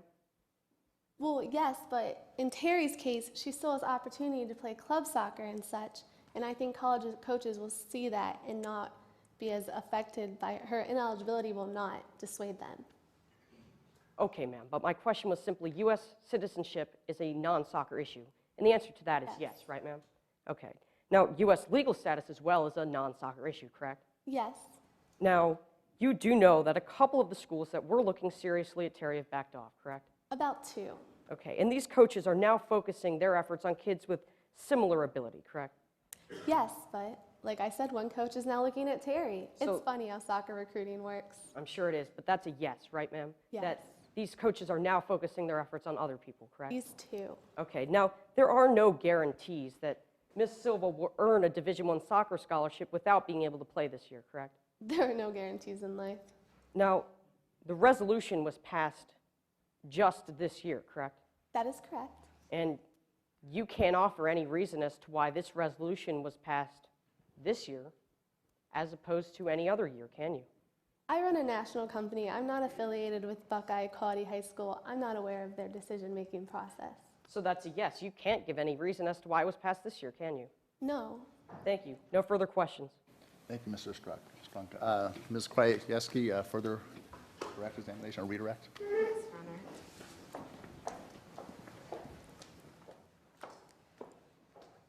Honor. Ms. Stone, are there any other ways college coaches will be able to see Terry Silva play? Yes, Terry can still play club soccer, which is the same sport as high school soccer. College coaches and recruiters come to club soccer games, and they still have tapes of Terry's excellent skill. And are there any colleges currently looking at Terry? Objection, Your Honor. Asked and answered on numerous occasions. Response? Yes, Your Honor, this is a redirect. I am just implying a point that he brought up in his cross-examination. Okay, overruled. Are any colleges currently looking at Terry Silva to play? Yes, well, 2 might have backed off. She still has Ohio Buckeye University, a few Midwestern schools, a school down south. She has opportunity. Thank you. No further questions at this time, Your Honor. Thank you, counsel. Any further cross-examination? Yes, Your Honor.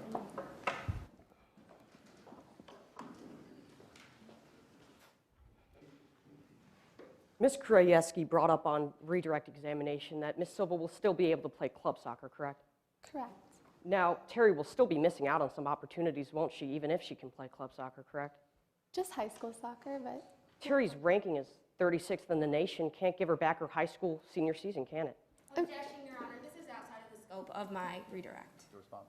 Your Honor, this is not outside the scope of her redirect examination. She brought up club soccer, and as Ms. Silva stated herself, it's more than just club soccer. This goes directly to the point of irreparable harm. Ms. Silva will... Thank you. Objections overruled. Ms. Stone, Terry's ranking is 36th. Can't give her back her senior year, can it? well, no, but it can give her an opportunity for the future. So that's a yes. It can't give her back her senior year, can it? No, but she can look to her future. Terry's ranking is 36th. Can't let her be team captain this year, can it? No, but it'll give her an excellent opportunity to be maybe team captain on her college team. So that's a yes. Ms. Silva's ranking is 36, cannot let her be team captain for her senior team this year, can it? Not this year. And Terry's ranking is 36th, can not give her that senior championship she really wants, can it? No, but maybe she could get a college championship. So once more, that's a yes, right, Ms. Stone? Right. Thank you. No further questions. Thank you, sir. Ma'am, you may step down. Thank you. The defense may call its next witness. Yes, Your Honor. The defense calls Jordan Guttenberg to the stand.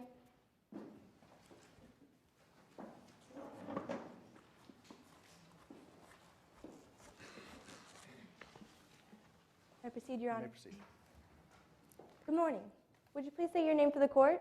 Yes, I am Jordan Justice Guttenberg. How old are you? 17. Do you attend high school? Yes, I'm a senior at Buckeye Equality High School. What have you experienced your past 4 years at Buckeye Equality? I've maintained a 3.9 GPA, unlocked opportunities for law school, and made many lifelong friends. Do you have plans for the future? I do. I plan to attend Capital Square University and study law. I would love to be on the Supreme Court of Ohio one day. Are you prepared to leave Buckeye Equality? I'd say I'm quite prepared. Capital Square University has offered me a scholarship to keep my debt under $20,000. Only 2 freshmen received this, so I feel very honored. Did you receive any other scholarships? I was nominated by my basketball coach for the Athlete of the Year award, but the running's tough this year. Just being nominated is a big honor. As a student, what else have you done to prepare? I've volunteered and done extracurricular activities. What extracurricular activities are you involved in? Debate team, math club, mock trial. I'm on the basketball team, and I'm in student council. How long have you been on student council, Ms. Guttenberg? All 4 years. I was class president freshman and sophomore year, treasurer junior year, and this year I was elected as the council's president. What is your role as the council's president? I'm a non-voting member there to offer my important perspective on the decisions of the students, and I sit in at board meetings. At these board meetings, who do you represent? I represent the student body to the best of my ability. Ms. Guttenberg, could you explain the school board a little bit for the court? Of course. Just like the council, the board holds true to its intentions. It mirrors the values and ideas of the community. Objection, Your Honor. Speculation. Ms. Guttenberg is a non-voting member, 17-year-old student in Buckeye Equality High School. She has no personal knowledge of all the opinions within the community, making this a lack of personal knowledge according to Rule 602 and speculation. Your response? Yes, Your Honor. Under Mock Trial Rule 801D, subsection 2C, Ms. Guttenberg has been authorized as a school board and is the only school board member here in court to testify. Therefore, she has explained the school board from her opinion as a student council president. May I respond, Your Honor? Yes. First of all, that rule is in regards to hearsay, which was not my objection. Second of all, the school board is a representative member of the school, not the entire community of Sloopy, Ohio. There's no way that Ms. Guttenberg could have personal knowledge of the opinions and wants and desires of all the members of Buckeye or of Sloopy, Ohio. Anything else? Your Honor, Ms. Guttenberg is simply here to represent on her behalf of the school board. Okay, I find insufficient foundation has been laid for her knowledge of the opinions and views of the community as a whole, so objections sustained. That last portion of the answer will be stricken. Now, Ms. Guttenberg, you mentioned that you were a student council president and you sit in on board meetings. What happens at board meetings? The board and I discuss issues, and the board votes on issues, such that as Resolution 1214. Was this resolution passed? Yes, with the 2/3 majority. Were you present for this passing? Yes, as a non-voting member, of course. Your Honor, at this time, I ask permission to approach the witness with what has been previously stipulated as Exhibit A. You may approach. May the record reflect that I am showing opposing counsel a clean and unmarked copy. Thank you. May I approach? You may approach. Thank you. Do you recognize this, Ms. Guttenberg? Yes. What is it? It's resolution number 1214. Your Honor, may the record reflect that Ms. Guttenberg has correctly identified the exhibit. Record will so reflect. Now I'd like to direct your attention to the last paragraph. Would you read starting at therefore? Of course. Therefore, beginning with the 2008-2009... Objection, Your Honor. Document speaks for itself. You all have copies of the resolution. Any response? Your Honor, she is simply just reading this document as we'll be talking about it, laying foundation for future questions. Objections overruled. Please continue. Yes. 2008-2009 academic year, all students enrolled in any school of Buckeye Equality School District shall be required to sign an affidavit affirming U.S. citizenship or legal resident status, or provide proper documentation of legal status in the United States before being permitted to participate in any extracurricular activities sponsored or supported by the Buckeye Equality School District. Now, Ms. Guttenberg, as being present for the passing of this resolution, could you please explain for the court? Yes. This resolution, there's 3 options that a student can comply with. They have to sign an affidavit, have legal resident status, or provide proper documentation of legal status. Therefore, they do not have to be born in the United States. Now, as you discussed at these school board meetings, what was the purpose for passing Resolution 1214? To my knowledge, it was to ensure in students a respect for the law of the land. Is this stated in the resolution? Yes. In the first paragraph, it says, whereas respect for and compliance with all laws of the United States of America is critical to maintaining our just and orderly society. Ms. Guttenberg, does the school board, what does this resolution pertain to? It pertains to only extracurricular activities. Does the school board have anything else pertaining to extracurricular activities? Yes, the school has a series of policies pertaining to extracurricular activities. Resolution number 1214 is in addition to these policies, and it's in line with them. What are these other policies?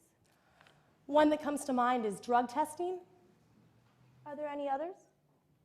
There's also maintaining a certain grade point average before being able to participate in extracurricular activities. What happens if a student cannot comply with all of these policies? If a student cannot comply, they cannot participate in extracurricular activities. Are there any students who cannot comply? Terry Silva, I believe that's why we're here today. Could you please explain? Yes, resolution number 1214 was passed as a policy for the school. Terry cannot comply with it, therefore Terry cannot participate in soccer for Buckeye Equality. Did this affect any other soccer players at Buckeye Equality? It also affected Chris Johnson, but in her case, she could comply with all the policies and therefore play soccer for Buckeye Equality. What year is Chris at Buckeye Equality? She's a senior. What year is Terry at Buckeye Equality? A senior just like Chris. Ms. Guttenberg, what else is emphasized this coming year at Buckeye Equality? We, the board, discussed building up our image in the state and community as a high school whose students have good character and good citizenship. How so? Well, students that participate in extracurricular activities are known as student ambassadors or student leaders, and they are expected to have all the values and follow all the laws of America. Does the board refer to these values? Yes, in resolution number 1214 and other school policies. Could you show the court where in resolution 1214? Of course. In the second paragraph, it says, whereas teaching respect for and compliance with all laws of our government is a critical part of the educational goals of the Buckeye Equality School District. Again, Ms. Guttenberg, as being present for the passing of this resolution, could you please explain for the court? Yes, we, the board, emphasize that every person must follow the law, no matter who they are. We promote equality. Thank you, Ms. Guttenberg. No further questions, Your Honors. Thank you, counsel. Any cross-examination? Yes, Your Honor.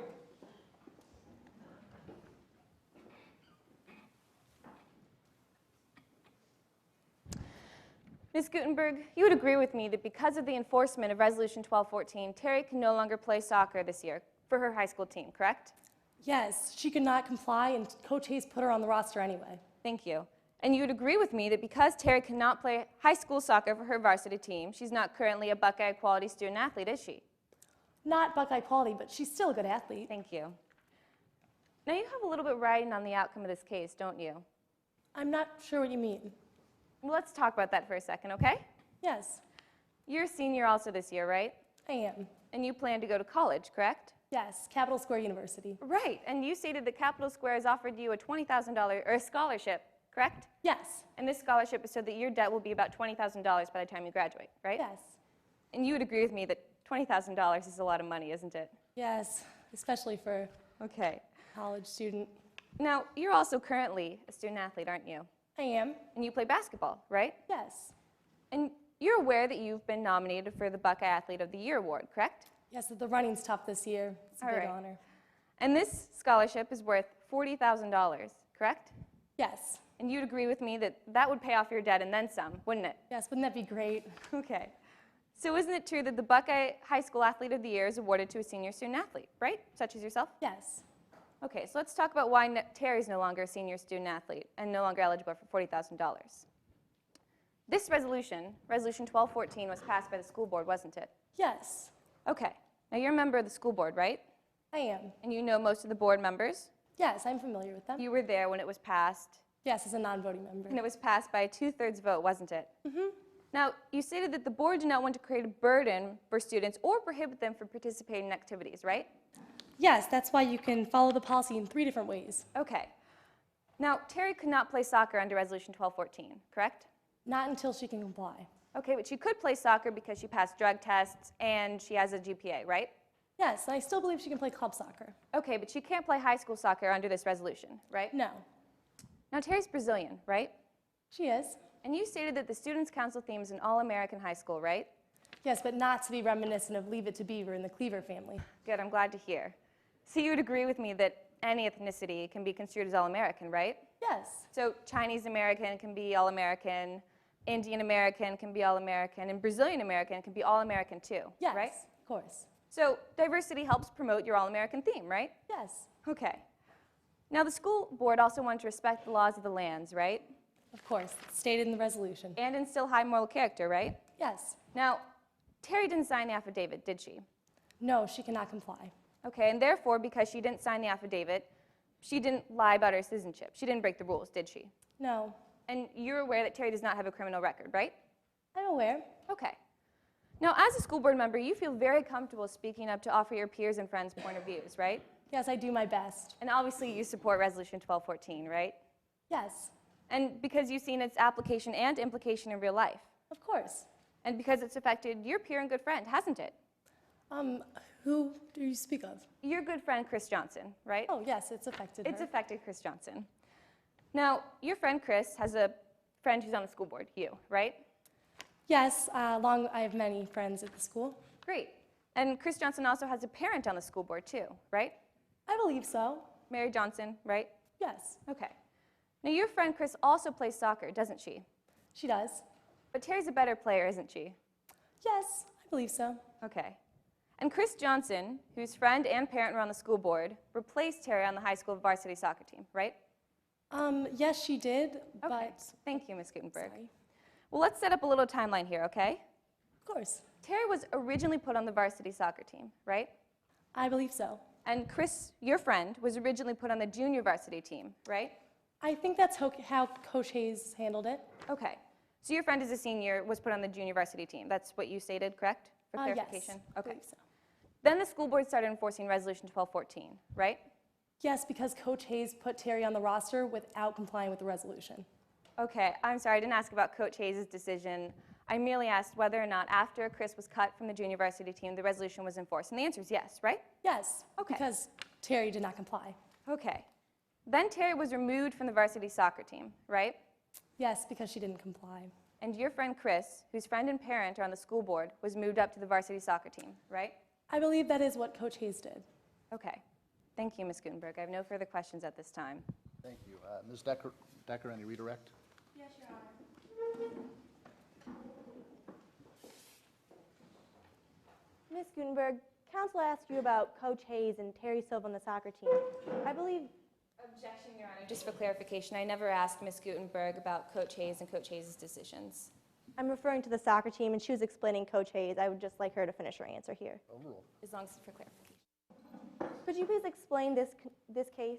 Yes, resolution number 1214 was passed, and Coach Hayes put Terry on the roster without complying with this resolution. Therefore, we had to enforce it.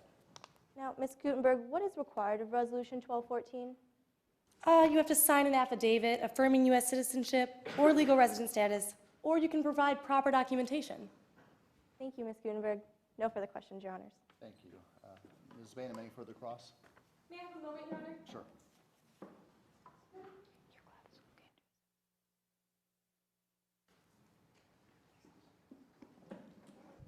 May I recross? Sure. Ms. Guttenberg, I just have a brief couple questions. Okay. I just want to clarify some sequential events. Okay. You stated that you were glad the school came to its senses and started enforcing Resolution 1214, right? Objection, Your Honor. I did not discuss this on my redirect. Your response? Yes, Ms. Decker actually did discuss the passing of Resolution 1214. She discussed Chris Johnson, and she discussed Coach Pat Hayes' decision when the rosters were initially posted. Objection's overruled. So again, you stated that you were glad the school came to its senses and started enforcing Resolution 1214, right? Yes, no one should be given special treatment. Okay, but then you said, Chris Johnson is a great soccer player, but initially cut from the varsity team, right? Yes. Thank you. No further questions. Okay, thank you, ma'am. You may step down. Thank you. Does the defense have any additional witnesses? The defense rests, Your Honors. Okay, we are now ready for closing arguments. Each side may take up to 2 minutes to prepare. Yes, Your Honor.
Once again, you're watching the 2009 Ohio High School Mock Trial Championship, coordinated by the Ohio Center for Law-Related Education.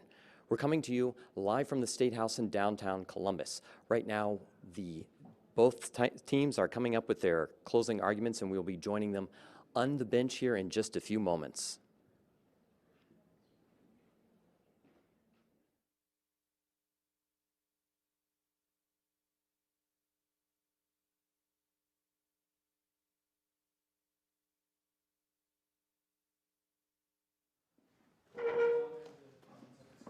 Thank you. Mr. Strunk. Yes, Your Honor.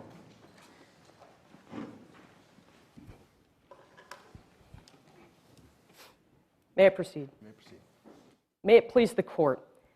There was only one issue in this case, whether the school board discriminated against Terry by passing Resolution 1214 to target her under the guise of civic virtue, thus violating the Equal Protection Clause to the 14th Amendment of the U.S. Constitution. There were 5 points which Ms. Bainham said in her opening we would prove, and they are now undisputed. First, you heard the plaintiff herself say that she is being punished for a situation she cannot control. And 2, Resolution 1214 was passed after she was already on the team. You heard from immigration and sociology expert Dr. Rhodes that 3, granting this injunction would benefit both Terry and the community. And finally, from the defense's own witnesses, Jordan Guttenberg and Regan Stone, you heard that 4, timing suggests an ulterior motive on the part of a school board soccer mom so her child could play varsity soccer. And 5, barring Terry from playing soccer this year is not ideal for her chances at a Division I scholarship. Your Honor, the burden was placed before us to provide evidence as to 4 factors. And despite what Ms. Krajewski might have you believe in her opening statement, we are under no obligation to prove all 4 factors. However, Your Honor, we ultimately provided testimony which did so. As to the first factor, likelihood of success on the merits, the resolution passed by the school board will never pass constitutional muster. The case at bar falls under precedent established in the Supreme Court case Plowler v. Doe, where the court, when responding to a Texas resolution prohibiting undocumented school children from attending school, held that the resolution failed to pass constitutional muster as it did not pass the required review level of intermediate scrutiny. They held that any resolution which infringed upon the rights of the class of undocumented aliens must be reviewed under intermediate scrutiny, meaning that the resolution must fairly support a substantial goal of the state, which it has been shown this resolution does not. The intermediate scrutiny standard is triggered by the targeting of undocumented aliens, which you heard from Dr. Rhodes is the result of this resolution. In her opening statement, Ms. Krajewski claimed that rational basis review was the proper standard for this hearing. However, that is not the case, and I challenge Ms. Decker in her closing argument to stand before this court and name any case in which the rational basis standard was used in context with a class of undocumented aliens. And this resolution does not pass the intermediate scrutiny standard. From the defense's own witness, Jordan Guttenberg, we glean the true motivation behind this resolution: to take Terry off the soccer team and replace her with Chris Johnson, a player who could not make the varsity team on her own when there was a level playing field. And Chris Johnson's mother, by the way, just happens to be a school board member.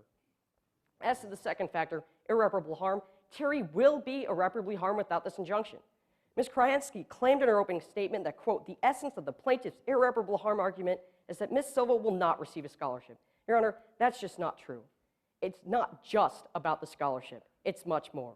You heard Terry testify that just like you can't unring a bell, she will never be able to play for her school team again. She will never be able to be team captain. She will never be able to win a state championship. Her senior year is a once-in-a-lifetime opportunity. Furthermore, from Dr. Rhodes, you heard that Terry will be sociologically harmed by this resolution, suffering from isolation, discrimination, and the irreconcilable fact that she was punished for something she could not control. And Ms. Stone could not challenge any of this testimony. The final 2 points were whether others would be substantially harmed by this injunction and whether the injunction serves the public interest. You heard Dr. Rhodes testify that this injunction promotes diversity, benefiting not only Terry, but her teammates and the community. And there's been no evidence brought forth from the defense to show substantial harm to others. Your Honor, ultimately, the question we should be asking ourselves is why now? Terry has been living here for 18 years. This resolution wasn't passed her sophomore year when she made the varsity team. It wasn't passed her junior year when she led the league in goals. It wasn't even passed this year when she was voted team captain. The only difference between these instances and now is Chris Johnson. It was only when Chris Johnson was cut from the varsity team her senior year that this resolution was enforced. Your Honor, this is a case of an overzealous soccer mom using her influence to make sure her daughter played varsity soccer without regard to whether it cost Terry, an innocent victim, her rightful spot as captain. That is something that we cannot allow to happen. That's why we're confident that you will grant our motion for injunctive relief and allow this girl to be a Buckeye Equality soccer player again. Thank you. Thank you, Mr. Strunk. Ms. Decker, the defendant's closing argument. Yes, Your Honor. May I proceed, Your Honors? May it please the Court, Your Honors. The issue laid before the Court today deals with the matter of allowing one student out of 10,000 not to have to abide by the laws of the land. The Buckeye Equality School District, through Resolution 1214, has made an effort to teach its staff, administration, and students to follow the laws. By denying an injunction in favor of the defense, Your Honors would be allowing Buckeye Equality to continue to carry out its educational mission. But if this injunction is not denied, Your Honors would be allowing Buckeye Equality to let one student, Terry Silva, not to have to follow the laws just so she can play soccer. Today, the Court has heard from Jordan Guttenberg, the Buckeye Equality High School Student Council President. Ms. Guttenberg has explained from a first-hand experience the passing of Resolution 1214 in correspondence with other school policies. Now, this morning, in opposing counsel's opening statement, she stated the case Plyler versus Doe. But what counsel failed to mention is that in Plyler versus Doe, it stated that illegal aliens are not a suspect class. Therefore, this is not strict scrutiny. Your Honors, the defense has to hold up a rational basis test, which Ms. Guttenberg has clarified that Resolution 1214 has a legitimate governmental interest. Over the past few years, the school board of the district has created a series of policies in order to ensure that students at Buckeye Equality are representing the school in a respectable manner when participating in extracurricular activities. These include maintaining a certain GPA, passing a drug test, and signing Resolution 1214. By maintaining a certain GPA, students are reminded that their academics and education are first most important. By passing a drug test, students are encouraged to keep their criminal records clean. And by signing Resolution 1214, students are encouraged to be good citizens, and if they are not citizens, to become one. If a student cannot comply with all three of these policies, they cannot participate in extracurricular activities. This was shown in the case Ongsad versus Midwest, where a student was not allowed to play basketball because she did not meet all 5 requirements previously stipulated by her school. Your Honors, this is an exact example of Terry Silva's case. Terry Silva has complied with the first 2 school policies, but now that she cannot comply with the last, she wants an exception. In today's case, the plaintiff has argued that Terry Silva has not had enough time to find her legal status in the United States. But Your Honors, Terry Silva has been living with legal U.S. citizens for 17 of her 18 years, yet has not made the effort to find out her status in the United States until Resolution 1214 was passed. In addition, the Court also heard from Regan Stone, the CEO and president of SSI. Ms. Stone has given her expert opinion today. Club soccer is played on the off-season and parallels to that of high school games. Many college coaches recruit kids from these club teams. Therefore, Ms. Stone has made it clear that Terry Silva will not suffer irreparable harm, as she still has a chance of getting a Division I soccer scholarship. Furthermore, today the Court heard from Dr. Alex Rhodes about Resolution 1214 being in place. Terry Silva and any other student are not being irreparably harmed, and either is their education at Buckeye Equality. Your Honors, Terry Silva is not being taken out of the classroom setting. All summed up, all the plaintiff has shown is blatant speculation of Terry Silva's future, not clear nor convincing evidence that Resolution 1214 is in direct violation of Terry Silva's rights. At Buckeye Equality High School, every student must follow the laws, no matter who they are.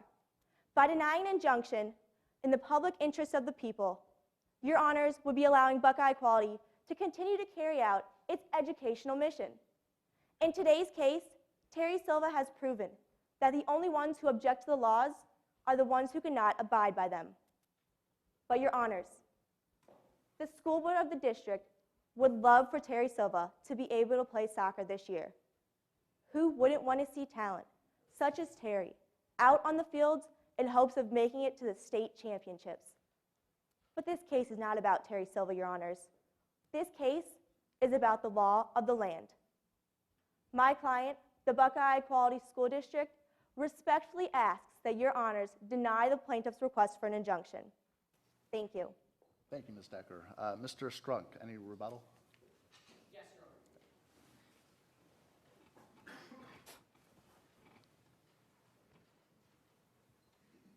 May I proceed? First and foremost, Terry has not broken any law. You heard her testify herself that she has no criminal record, she volunteers in the community, and she didn't sign the affidavit because she could not comply with it. She doesn't know where she was born. For all we know, Ms. Silva could be an American citizen, but this resolution is keeping her from playing soccer.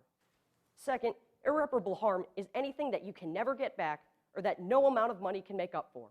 Her senior year is a once-in-a-lifetime opportunity, and Ms. Decker has failed to show how she can ever get her senior year back, and no amount of money can ever make up for that. Now, Ms. Decker has argued that you should rely on Angstadt v. Midwest School District to review this case under rational basis. Your Honor, that's not correct. Angstadt v. Midwest School District is a non-binding Third Circuit Court of Appeals case which involved a 1983 action suit filed by a charter school girl wishing to play basketball. Your Honor, we're not in the Third Circuit. Terry has not filed a 1983 action suit, and this case deals with a class of undocumented aliens, not charter school students.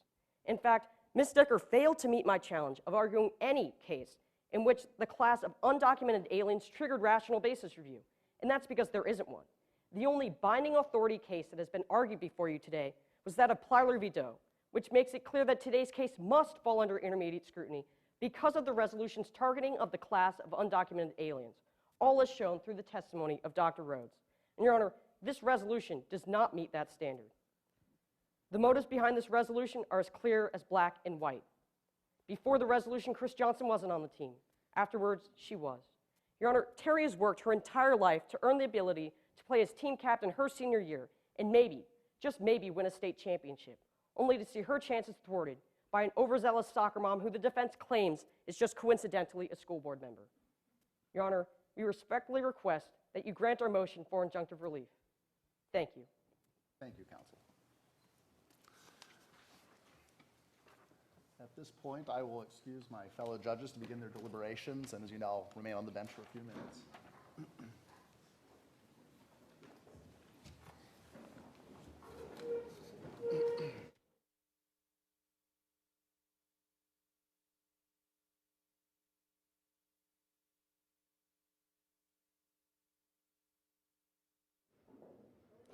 Once again, you're watching the Ohio Channel and the 2009 Ohio High School Mock Trial Championship, coordinated by the Ohio Center for Law-Related Education. We're coming to you from the State House here in downtown Columbus. Today, acting on behalf of the plaintiff was Indian Hills High School from Hamilton County, and the defense was argued by Archbishop Hoban High School out of Summit County. Right now, the judges have retired to do their scoring, and while they're doing that, let's talk a little bit about the case and how the two teams fared. This year's case ventures into the area of immigration policy and the 14th Amendment to the United States Constitution. Right now, I have with me Jared Reitz from the Ohio Center for Law-Related Education. Can you tell me a little bit about the center?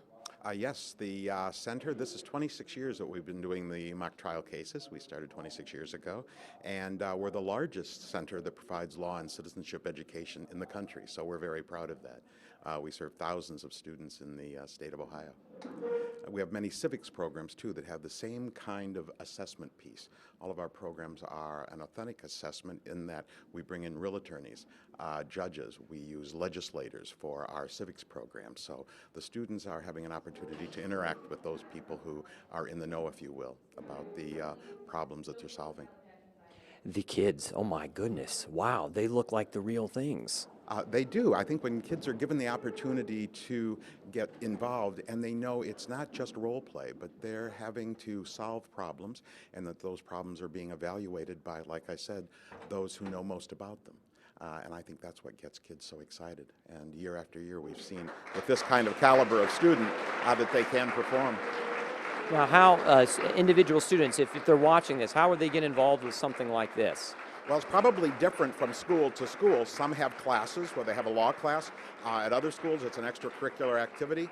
Some schools may have as many as 8 or 9 teams, depending on the size of the school. So if a student is interested and there is a coach, a teacher, a legal advisor willing to help them, they can get involved at their school.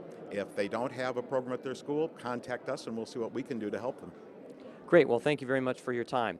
And also to get some more insight on what just happened, we're going to bring back Vlad and Lisa here. So, wow. Yeah, absolutely. Can you tell me a little bit about what you saw, some of your assessments right now? Well, what I saw was an excellent matchup between both teams. You can really look at this and understand why these teams made it to the state finals. And particularly the Indian Hill team. They were well-versed not only on their facts, but they were dead on in their preparation about what the law is on the subject that this trial was about, and the evidentiary objections that were presented and defended during the trial. You could just tell that the kids had really poured a lot of study and practice into it, and it was quite impressive to see that. Lisa, how do you think that you would even begin to prepare for something like this? Yeah. Well, they probably have spent hundreds and hundreds of hours. They pore over every single one of those witness statements, and they identify the good facts and they identify the bad facts, and then they have to, as the trial lawyers, decide which of those facts are most important for proving the elements of their case. And undoubtedly, without question, that's exactly what these students have done today. It was a fabulous opportunity to watch them at work.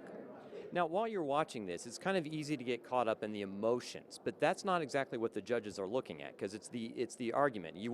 Let the poor girl play soccer, for crying out loud. So how would the judges be scoring on their responses? Well, here's the interesting part. You make a good point, and this is where maybe you see the difference between a mock trial competition as opposed to if this were a real case. If this were a quote-unquote real case, the judges deliberating would be talking about more about the merits of the arguments and perhaps the applicable law that goes into what decision they're going to make. But right now, from experience, I can tell you that the judges are most likely discussing how persuasive were these arguments by the kids? Did the kids really show and prove what they said they were going to show and prove in their opening statement? How did they react and respond to objections that were made? Were there objections that were missed? How good was the closing argument? How good were the questions posed to the witnesses? Just the nuts and bolts of the actual attorney and witness skills, I think, is what the judges are discussing, and quite frankly, that's what's going to go into the final scoring and determine who the winner is. I anticipate that when it comes to the end of the day, the differences between the winner and the second place runner-up is going to be probably a point or two. I mean, this was an incredibly close round. And the judges, I think, will look at what we talked about earlier was, did the students have a command of the record? Did the witnesses have a command of the record? And how effectively were the lawyers in incorporating those facts into the 4 factors that they needed to prove? And it's interesting to watch how you have the same set of facts, and depending upon which side you're arguing, which one of those facts do you emphasize to bring in to support those claims? Well, let's just talk a minute. I mean, I'm just watching various skill sets that are happening. They're thinking on their feet. How, and this was a case kind of about extracurricular activities. How do you think involvement in this actually helps a student with their general studies? Well, I think from a number of reasons. One, to be in your general studies, it's the ability to adapt to what it is that you're doing. You're reading a set, you're reading a case, you're reading a book, and how do I take what I'm learning and apply it to a new set of facts, to a new skill? The ability to stand up and talk is something that you're going to carry with them the rest of their life. That ability to be public speaking, the confidence that you gain from being a part of the experience in and of itself will be invaluable. And in a situation like this, where you have as Lisa was saying, a set of facts where the kids have to take opposite sides depending on whether they're the plaintiff or the defendant, what this naturally does is it forces students to think critically about the case in front of them. And critical thinking is a plus not only for a competition like this, but really in any course of study that you might take. Critical thinking is really something that is an indispensable thing to have as a student. Well, great. Vlad and Lisa, thank you very much for your time. I think actually now we have some of the students right here that we're gonna bring over. Thank you both very much. Hello, and you can help me out. You can come over. Well, I'll put you right over here. Why don't you state your name and the school where you're from? I'm Rachel Krajewski from Archbishop Hoban. So how do you feel? How do you feel about the arguments today? I'm just happy it's over. It was really stressful. I think we did really well. I'm proud of our team. Now, you were one of the attorneys. Yes, I was. Okay, there were objections, there were sustainment, there was the whole works. What's it like being up there and under the fire of cross-examination? It's the most nerve-wracking thing I've ever done. It's hard sometimes to think of something to say, but you just have to, and just whatever comes out first, I guess. How much of the argument was actually pre-written out? How much do you know what's going to be said versus how much are you actually thinking on your feet? Probably 80% is pre-written, but we add stuff along the way, about 20%, I'd say. How did you get involved with the whole mock trial program? My parents are both lawyers in Akron, so of course they would want me to do it. And my sister just graduated last year, and she was in it, and all my cousins did it at Hoban too, so it was just kind of expected of me. So do you have a lot of debates around the dinner table? Yeah, sometimes it's hard to win. They're stubborn. So this helps prepare for that. What are you going to be doing for your future? I hope to go to college down south since I'm a senior this year. I'm hoping to go to Wake Forest. I don't know yet though. I hope to major in business and then be a lawyer. So business and law. So what do you think after arguing this case? Do you think if you were sitting judge, would you let poor Terry play soccer or not? I kind of have to say no because I'm on the defense. I feel bad for Terry, but just because it's with the law that she shouldn't be able to. So no, I wouldn't. Okay, and then Jenna? Yes. Which school are you from? Archbishop Hoban. And you were another one of the attorneys. I was Rachel's co-counsel. And tell me, how did you feel up there? How did you feel it was going? So nervous before because we didn't even know till like 50 minutes before the trial if it was our side or if it was the plaintiff side going from our team. So we got up there and we were like, we've gone through 8 trials. This is our 9th this season. I mean, we were prepared. We did the best we could. We had to be confident. And so leading up to this, you could have either been the defense or the plaintiff. And right at the last minute, you find out if your witnesses are going to be either the sociologist or the other two. Yeah, it's basically that's how it is for every trial through the states. Starting on Friday, we had no clue, so we came prepared, both sides. We nailed it. So what are you thinking now for your future plans? Definitely want to go into law. I'm still keeping everything else open, but mock trial really has opened me what law is about, and I hope I'm pretty good at it, so maybe that would lead me to something in the future. Well, everything went fantastic. I was sitting here watching this and thinking that, I may need to hire one of you too someday. Thank you both very much. And I think we have now some other students here from Indian Hills. Thank you. Thank you. Oh, nope, you are also from Archbishop Hogan. Yes, you're the witnesses. So what we were just talking about is that you don't know until right before whether or not you are going to be the sociologist or if you're going to be, in your case, the MBA sports recruiter, right? Yes, that's true. But in our school, we have another side of students, another set. So me and Jen have it easy. We only have to learn one witness. Yeah. But So what's your background? How did you prepare for being a witness? basically, our other lawyers will question us, and we just prepare thinking on our feet and getting into our character. That's the biggest thing, I think. Memorize the statement. Yeah, a lot. Memorize our statement. Read it over every night before bed. So now, did you get involved in this as interested as in the law, or are you interested more in the dramatic arts of being a witness and presenting? Because you really, you weren't playing lawyers. You were playing an MBA, and you were playing, I guess you were playing a high school student council. Yes, so how did you get interested in this particular part in being on the team? Well, actually, I did it because I wasn't interested in law, but I'm captain of the swim team, which is the same time, and lawyers take a little bit more work, so I like to stick to witnesses and so be part of the experience. What about you, Jordan? I do like the law. I thought it was very interesting. Mock trial is a great program, but yeah, I'm also busy with cheerleading and Peace and Justice Club and stuff like that, so.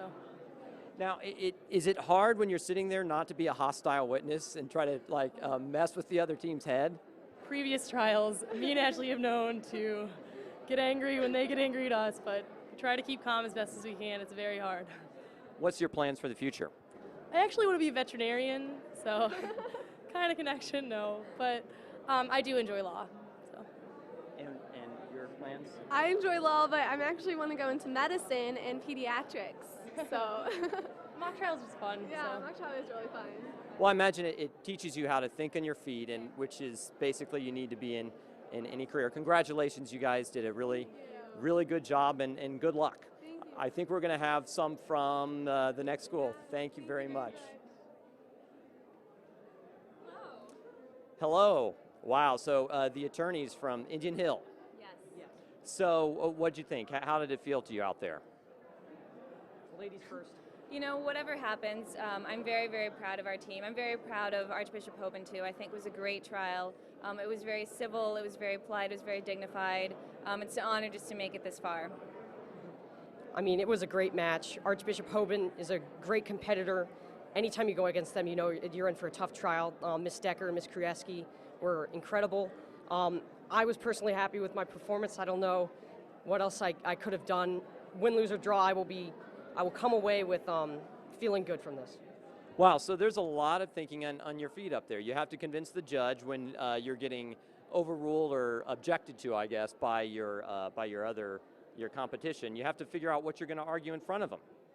Yes, it's definitely true, and even more so not only on objections but on legal argument, because we're given a number of cases and you don't know which one they're going to use, you don't know what legal strategy they're going to use, so you have to be prepared for anything. Now, going into this, did you feel like did you have a proclivity toward either being the plaintiff or the defense in this? Were you hoping like, oh, let me be the defense or the plaintiff? Well, you know, we both actually play on both sides of the case, and I'm very confident in either side of our case with all of our players. So really, any side would have been ideal for us and for our team. We're very proud of our other players, and I think with the other competition as well, so we're very proud of them too. Elaine, you talk very quick. I mean, you are bam, bam, bam, right up there. How do you prepare for thinking like that? It beats me. You know, when I was little, I was always a fast talker. My brother didn't learn to speak until he was 3 because I just talked for him. So it's always just kind of been in the genes to talk fast. Confidence in my co-counsels. I know that if I just keep talking, it'll get there somewhere. Now, how much do you know on the floor right now that's going to be said versus how much did you have to actually create kind of right there while the arguments were going on? Oh, well, you know, I actually lost a page of one of my directs while I was directing Dr. Rhodes, and so luckily most of the directs just kind of went on the fly, but confidence in my witness, he knew what we needed to get out. In terms of preparation, we've been working very hard, but again, whenever you get to a trial, you never know the situation, so you always have to be on your toes for anything. Now, are you looking at a place where your opponents are going to screw up, and so you can like go ahead and throw in a jab? I mean, how do you do that? How do you get the one up? You know, we never look for flaws in our opponents. We always want the best possible trial, and we always want everyone to do the best. It's always challenging. So, you know, we always just look for opportunities for us to exceed versus to bash the other side. Mr. Strong, Danny? Yeah, I would concur with that statement. I mean, every once in a while your opponent might drop their guard on something, and of course that is when you have to go in and try to take advantage of it. Archbishop Hoban didn't give us too many opportunities today. We did the best we could. I guess we'll see what happens. Well, it also seems just from the emotional side, that being on the side that you were supporting this poor young, unplayable soccer student. So it feels like you had kind of the emotional gravity of this kind of on your side. Did you think about that when you actually picked being the position that you were in?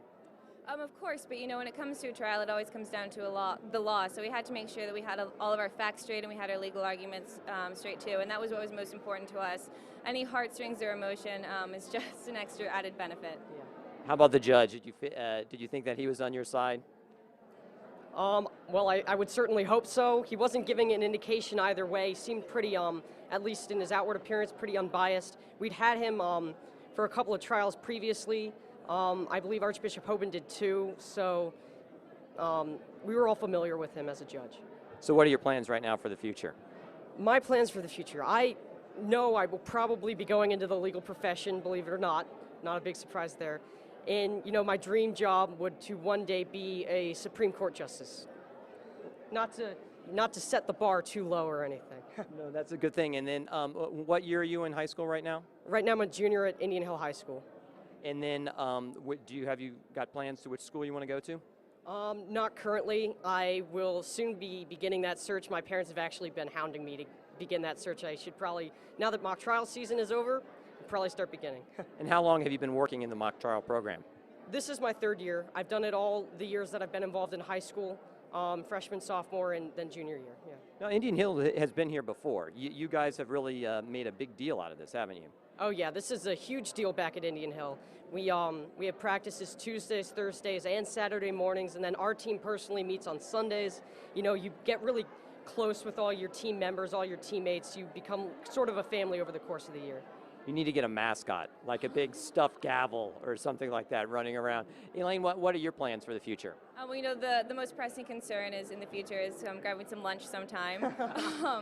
But after that, I do hope to attend college. April 1st is the big decision date for me, so I'm sure I'll be jittery then.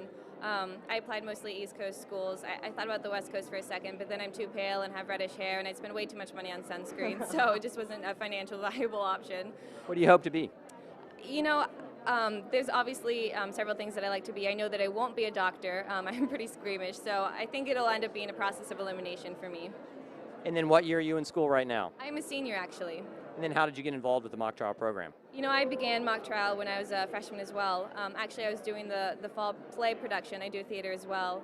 And a lot of our mock trial teammates have infiltrated the theater program and vice versa. So, you know, it's got me started. As you said earlier, I love to talk. So I've been here all 4 years. Yes, and maybe you won't become a lawyer, but you could always play one on TV, too. So, and it seems like theater and theatrics are a part of the job. Oh, most certainly. It always is, you know. I mean, there's most definitely occasions where you don't know exactly what's going to happen yet, and, you know, as long as you just smile and stand up straight, it always adds a bit of confidence. Presentation is very important. If you can't articulate what you're trying to say, then it never gets out, so. Well, great. Thank you both very much. I think we're going to talk to your witnesses, your non-hostile witnesses, but best of luck to the both of you, and very good job. Thank you very much for your time today. And we'll bring, looks like our soccer player and our Mr. Professor, our doctor, our PhD. Here, we can get here a little bit closer here. So, wow, I mean, going into this case, I was already rooting for you. I'm like, yeah, let her play. Give her a scholarship. Man, you're great. So how did you actually get into the role of being the soccer star? Oh my gosh, we went through so many different characters. We had me being kind of pathetic and then very angry. Finally, it just kind of settled on how I would honestly play it if I was in that position, and it turned out really well. So how did you actually come in to be the witness? When you got involved with mock trial, were you thinking, oh, I could be an attorney, I could be a witness, or so? I actually was involved in theater in middle school, so I figured, you know, that would be a good spot for me. I actually started my freshman year in mock trial, so with my theater experience, that was probably the best thing for me to do. So how did you play for how did you prepare for the role of a soccer star? Well, I actually used to play soccer myself, so it wasn't very difficult. Now, is it hard when you're being cross-examined by the school that's basically your competition? I mean, is it hard to actually try not to be a hostile witness? It was my freshman year. It was a little bit difficult because I had never had any experience with it before, but now that this is my second year doing it, it's not as frightening, and it's a little easier to kind of take yourself away from the moment and make yourself slow down and think about what you're going to say and not just fire back really quickly. And so you went to all these different schools, got your PhD in sociology. How did you prepare for your role of an academic? Well, actually, last year I played Dr. Cindy Patel, who was on the case last year. I've been in mock trial since my sophomore year. I'm a senior this year, so that was great preparation because another highly educated person that I was playing. So we just kind of all talked about it as a team, and we just figured out an approach that we thought would be best. So. We just tried different things and figured out what worked. So I know you've already got one PhD, but what are your plans now after high school and going on for more school? Well, I'm a senior, so college is obviously where I'm heading next. So, what are you thinking about majoring in? I'm probably going to major in history and economics, I think. Are you interested at all in going into the field of law? Law is interesting to me. I love the mock trial program a lot. I don't, right now, I'm leaning more towards business, but obviously the economy the way it is and Wall Street the way it is, you have no idea how that's going to pan out. So who knows?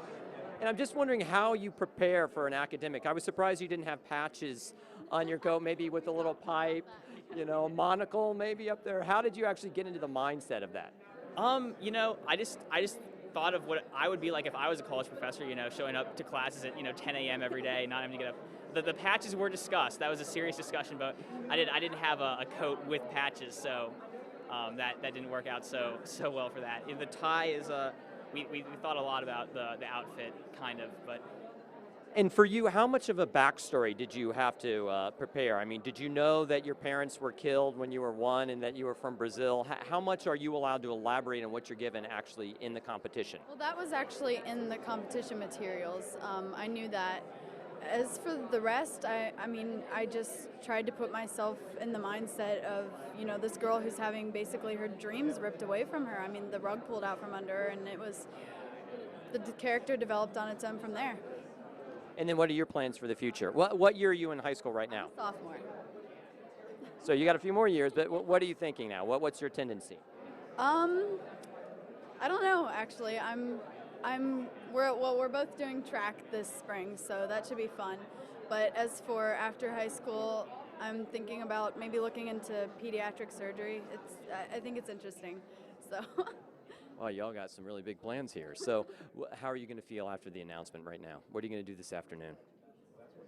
Well, it depends what the announcement is. I have no idea. How long did it take to prepare to actually get to this point? Well, we've been practicing. Our coach constantly reminds us September 27th was when we first began practicing, and we meet on Tuesdays, Thursdays, Saturdays, often Sundays. So we've been putting in a lot of work for this moment. So it's going to feel good. I mean, you guys did a really good job, and there's a certain point. It's not about who wins; it's how you perform, right? Exactly. No matter what the result is, we put everything on the table. So tonight should be relaxing. Yes. Thinking about kicking back. Well, both of you, thank you very much, and best of luck. And I really do hope that you get your citizenship. So, I think that'd be a good thing. So thank you. I think we have another person here. Thank you very much. And you don't have a name tag, so you can help me out here. Sure. My name's Steve Regan. I'm the coach for the Indian Hill team. We play Plaintiff today. Wow. Incredible. I'm looking at this, and I would hire any one of them. Well, thank you.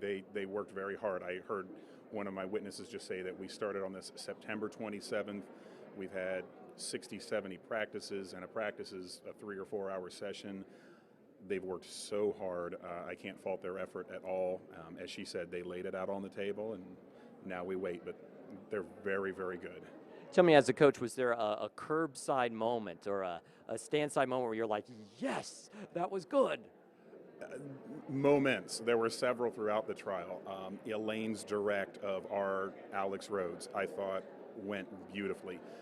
Danny's cross, I thought, was superior.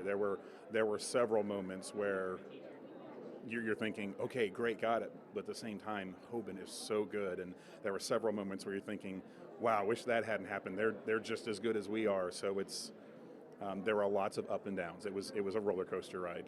How long have you been involved as a coach? This is my 15th year.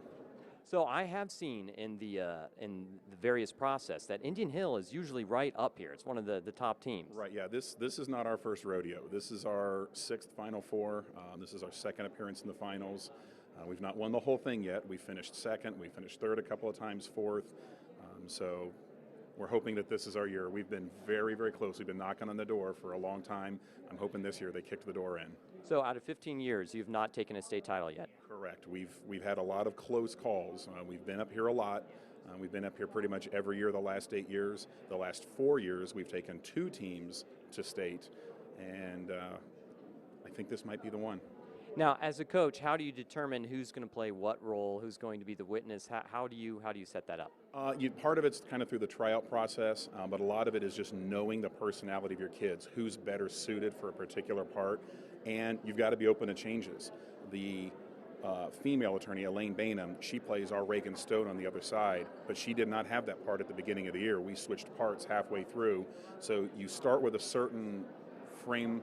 You start with a certain idea in mind, and you match your kids to certain parts, but as the year goes on, you have to be willing to make changes. This kid's better suited for that part's not working, and at some point eventually you just feel like, there it is.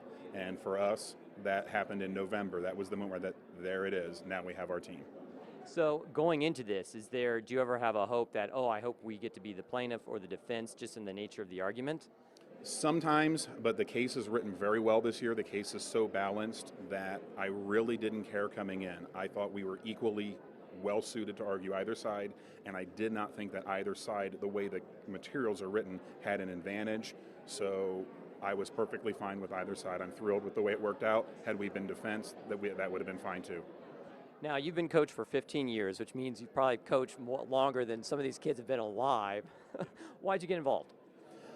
Ironically, I got involved as a condition of my hire at Indian Hill. When I was hired, I was told, you are our mock trial coach. I thought, fair enough. And at first, I didn't quite know what to make of it or what to do with it, but it grew on me, and eventually I decided I didn't want to just do it anymore. I wanted to do it to win. Our first about 7 years, we were not a very competitive program, but then I made some changes to the program. We started practicing harder, longer. I went out and got some help, got more legal advisors. When I had the program my first year, I had 8 kids and 1 legal advisor. This year I had 39 kids and 6 legal advisors, almost as many legal advisors as I had kids when I started. We had 1 team, now we have 4, so it's grown by leaps and bounds over those 15 years. Well, you guys look really good. Best of luck. Thank you very much. And thank you for your time. Of course, appreciate it. Thank you. Hello, you're going to have to help me. You don't have a name tag. So. Sure, I'm Kevin Hillary. I'm the coach for Archbishop Hoban High School. So that's why I was just telling Indian Hill that I'm looking at these kids and thinking, my goodness, skip law school, get hired as a partner somewhere. How do you prepare for something like this? We work from November on. We work 2 or 3 times a week, and we have kind of different procedures we go through. We get the kids to put together their directs and their crosses, and then we give them lots of critique and have them go back and change, and then come back and try it again. So it's a revision process where they write it, and then we revise. How did you get involved with the mock trial program? I actually was asked by my principal 18 years ago to get involved. Our first year, we ended up coming down to Columbus, and we ended up finishing in the top 4 at state. One young man on that team has since gone on to clerk for the U.S. Supreme Court and is now arguing cases in front of the Supreme Court for the Solicitor General's office. So that hooked me. It hooked me right from the start because we succeeded, the kids enjoyed it, they all got into it so much, and they learned a lot from it. Well, so like the other coach, you've been coaching for 18 years, involved for 18 years. So you've been coaching longer than a lot of these kids have been alive. How do you involve other attorneys to help prepare the kids? Our program has grown over the years. This year we had 6 teams, so we've brought in attorneys usually through students' parents and connections in our community. And now the way that it works is 2 of us do the top 2 teams, and then the other 4 teams are done by these other legal advisors that come in and help us. So we have a whole host of people who are working with us to make this happen. And going into this, were you hoping that, oh, I want to be the defense or the plaintiff? Was there a side that you would have preferred to be in? If we had the choice, we would have gone plaintiff. We ended up getting defense. Plaintiff has the more emotional side to this case, and sometimes that plays well. But our defense was very strong, and particularly our closing attorney is probably our strongest attorney. Now, and tell me this: the students, if you were the other side, you would have had different witnesses, or were those 2 ladies, would have they actually played the role of the soccer player and the sociologist? We would have had different folks on our team. We have 2 different groups, so one side for defense and one group for plaintiffs. But we choose the same 2 witnesses that they presented, so we were used to the way they presented the case. And then how many cases have these kids have done before actually today? What brought them to here? For each of these 2 teams, they would have won 8 straight cases. They would have won 2 in districts, 2 in regionals, and now 4 at states to get them to the state championship match. So this is the 3rd day of the state? Correct. And so they've been doing this since Thursday? Yes, since Thursday. Yeah, the whole day, it started early Thursday morning. So there is a wear down factor to it, but the kids' adrenaline and their enthusiasm really lets them to do as well as you saw them do. Sure. Now, are you ever sitting having a courtside moment where you think, like, that was awesome, that went really well, and like, mark one down for us? Absolutely. We react in the back. We try to do it quietly, but we do. There were several moments that I thought really went well for us, and there were some things that they did particularly well that stood out. So tonight's going to feel actually relieving? It is. It's a relief when it's all done. We've won 2 state championships before, and we're just thrilled to be back here again, but we're thrilled that this particular group of kids made it all the way to the state finals. Well, great. Thank you very much for your time, and best of luck here when the judges actually come back and give you your final assessment. Thank you. And we're going to bring... Okay, so you guys are from Archbishop Hogan? Archbishop Hoban. And what roles did you play? I was in Indian Hill Black team. Okay. You're from? Indian Hill. Okay, and then what were your roles? I was the bailiff / timekeeper. I was the bailiff also and timekeeper. So how did you, was this a volunteer, or did you apply and then they gave you kind of the front desk position of this? It was more volunteer. I just wanted to see what the mock trial was like, and it was a good experience. I'm glad I did it. So. Last year I played as a witness, but I wasn't really good at it. So this year I decided that what best thing to do to help my group was by being a bailiff. So that's how I chose that. And what year are you? I'm second year. Last year was when I started the mock trial program. Well, started in it. What year are you in high school? I'm a senior.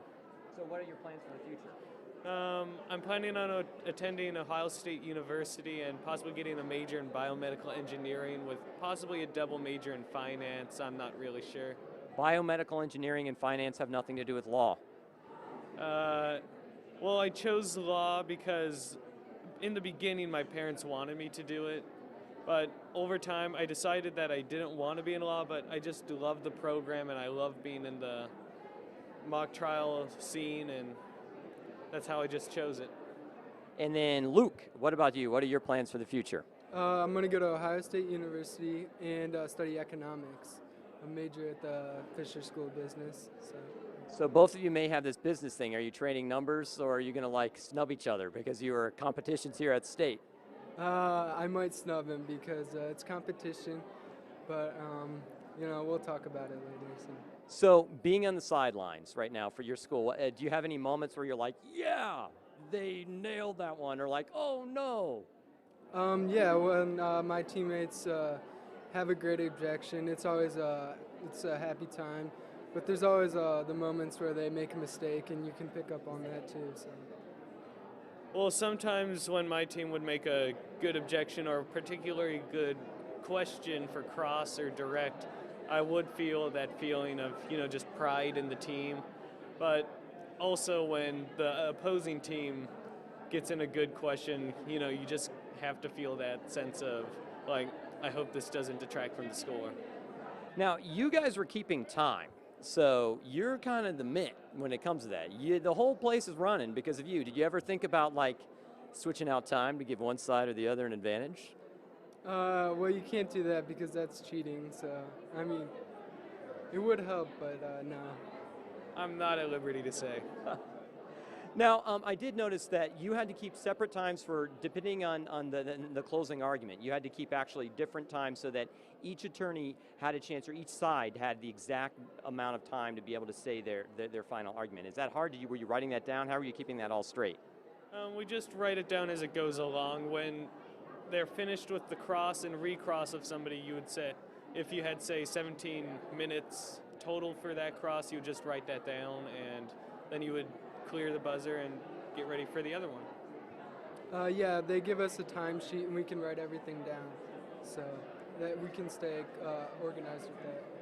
Why were some of your sheets white and the others yellow? I was just using, I don't know, plain white. They gave it to us. Didn't want to make the effort to make some yellow ones. So there's no special? It was just what our team gave us. We thought that the yellow would be more easy to see than plain white. Well, great. Both of you, thank you very much. Good luck in your future and good luck with your schools. Thank you. You've been watching the Ohio Channel's coverage of the Ohio High School Mock Trial Championship competition. Once again, congratulations to the award-winning team. We're going to be going back to the floor very shortly where they're going to be announcing the awards. We're going to actually go there right now.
Please be seated.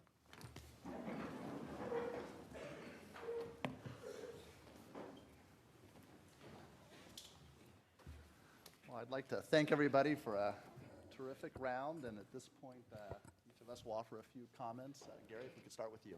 Thanks. First of all, it's a pleasure to be here and a privilege to be here, and this was very enjoyable. If you saw me smiling, it's because I enjoyed it. And it's great to see all this participation and interest and involvement, so it's a great program, and your participation is what makes it great, so congratulations to everybody that's involved.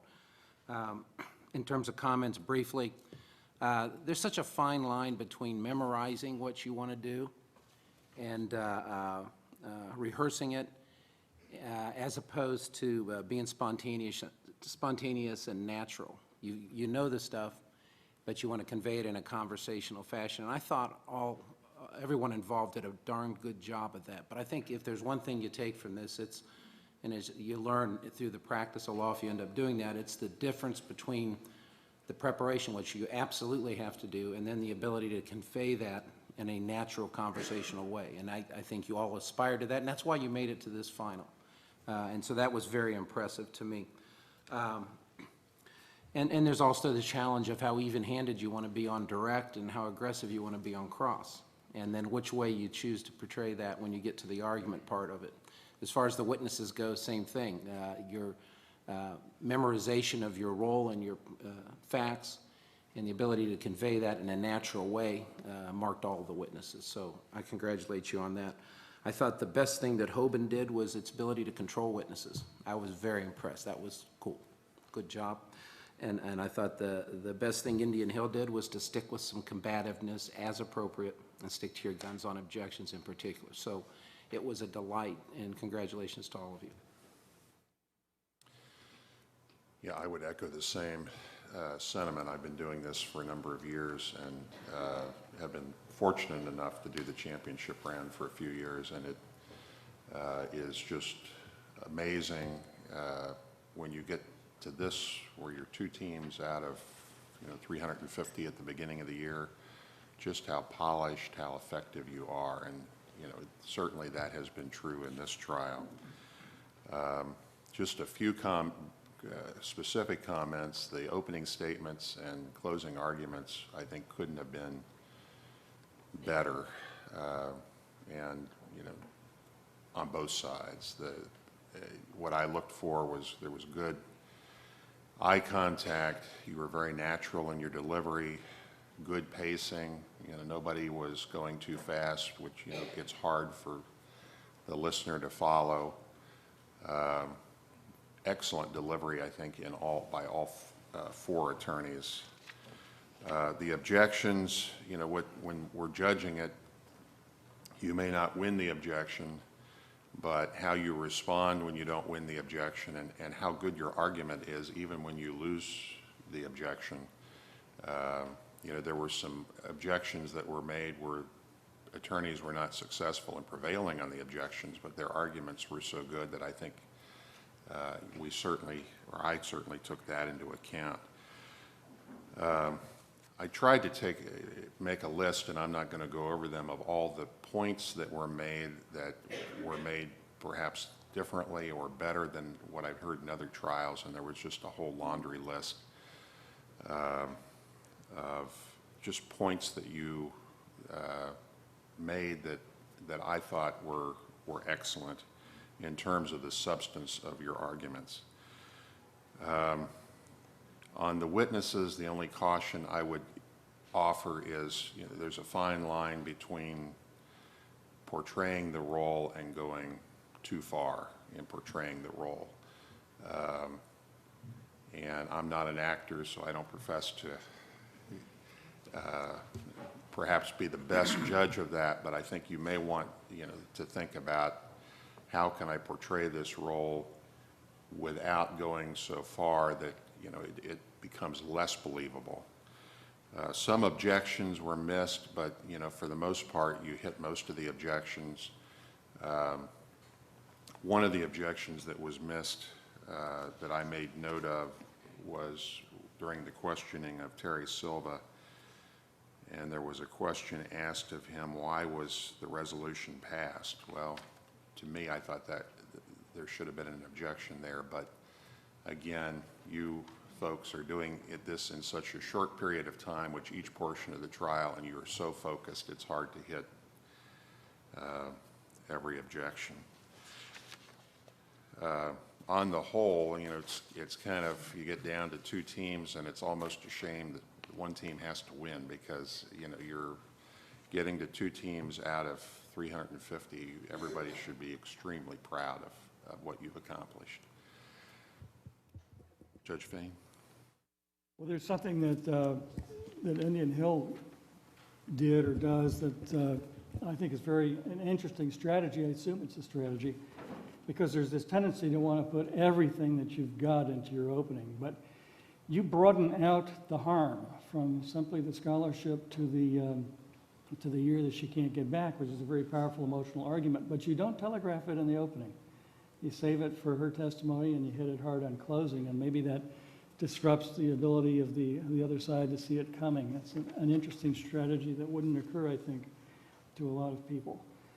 The objection that I thought that, Jenna, you might have left on the table as to something different, and that was as to why Silva's parents came to this country. That probably could have been objected to on the grounds that how would Terry possibly know that if she was only 1 year old when she lost her parents.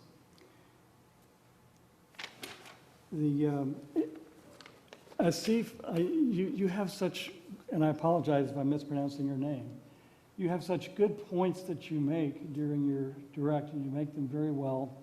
I thought today you were just going a little too fast, and only a little, but it makes it harder for somebody who's not already familiar. By this point, I guess I am already familiar, but if somebody wasn't, to really follow the excellent points that you're making. And then there's another gambit that Indian Hill you use that's interesting, and you got away with it today. And I don't know if there'd been an objection, what the ruling would have been, and that's to use the sociology as law gambit, get in the whole testimony as to how this is discriminatory as sociology and not law. You got away with it. Then, Rachel, you made, I thought, an excellent point in pointing out through the witness on cross that Terry Silva has already been fully assimilated, but you just kind of left it laying there. I thought that was a point good enough to maybe return to at some point in closing. I don't have too much to say about, I don't have too much to say about the Regan Stone phase of the trial. Although I thought that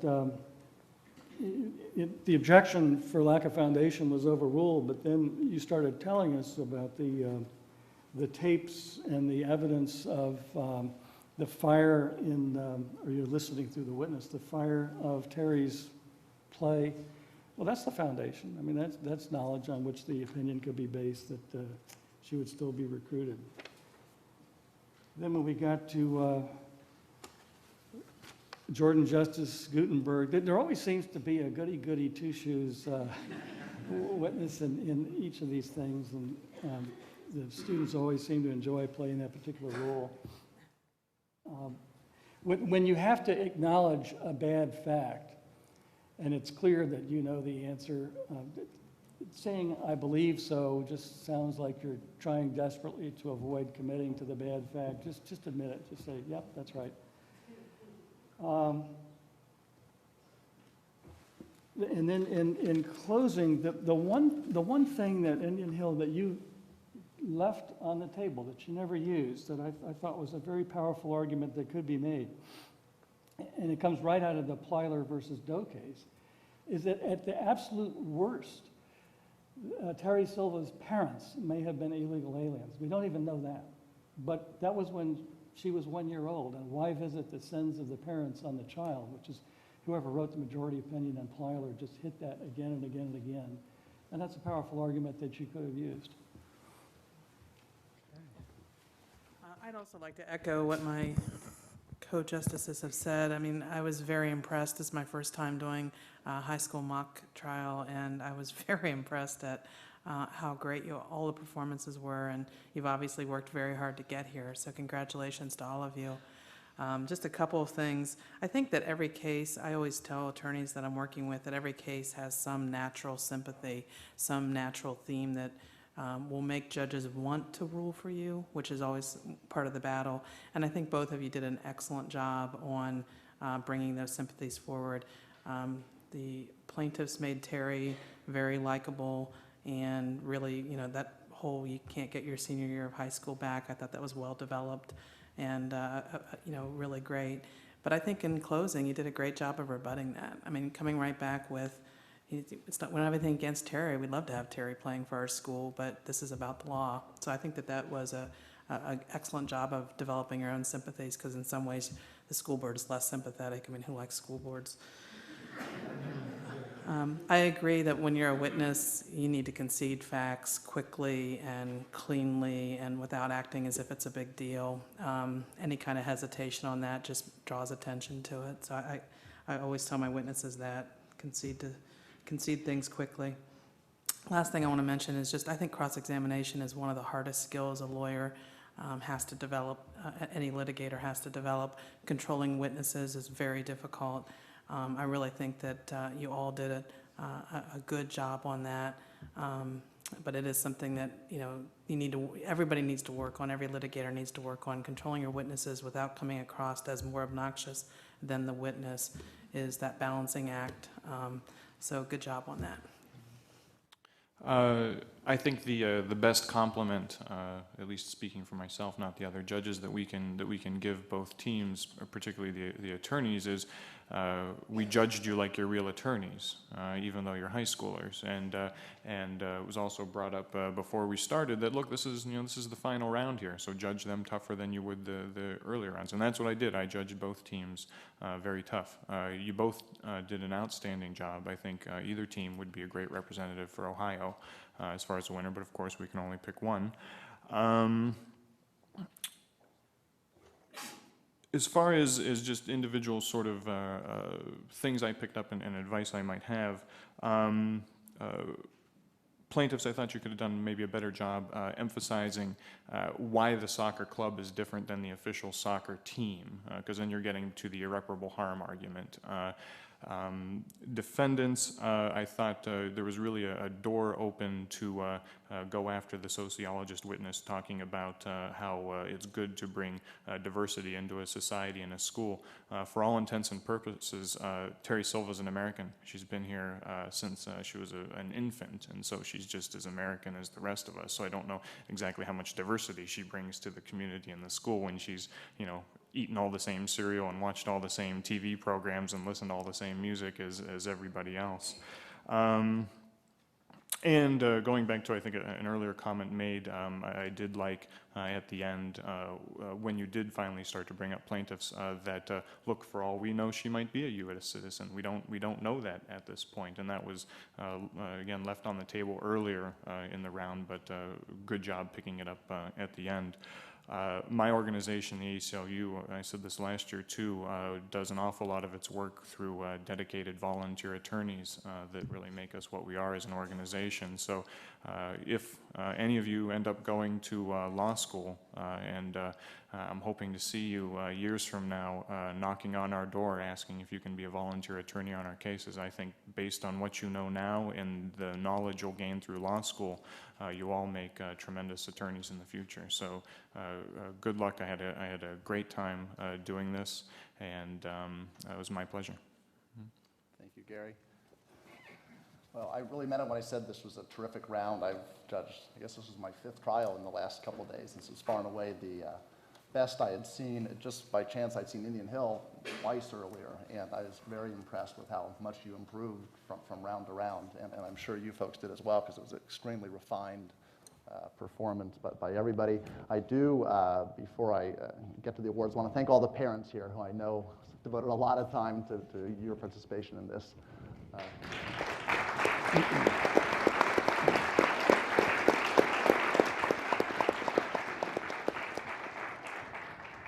this time, I will step off the bench to present a couple of awards.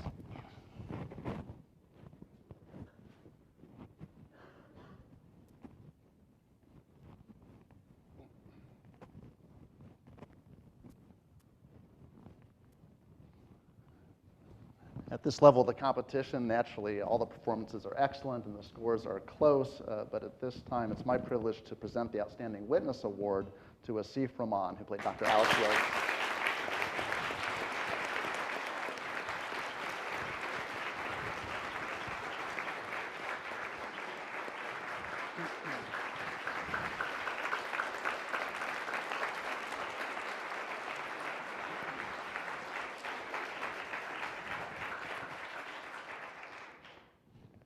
And the Outstanding Attorney Award goes to Danny Strunk.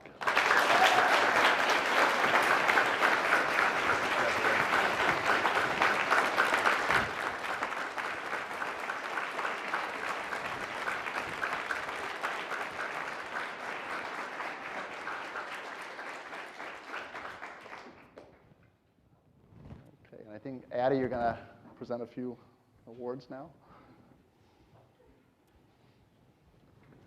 Good afternoon, everyone. I'm Addie Natalie, the coordinator for the high school mock trial program. As all of you know here today, a team is comprised of 5 to 11 members, and each team is required to play both plaintiff and defense. That means that at our state competition here today, some of those members who have competed all throughout district, regional, and the state competition, you do not see participate today, but are members of the team. And we would like to take a moment to recognize the entire members of the team. I'd like to call forward those team and legal advisors. We'll start with Archbishop Hoban. If Kevin Hillary and Dan Cody could come forwards.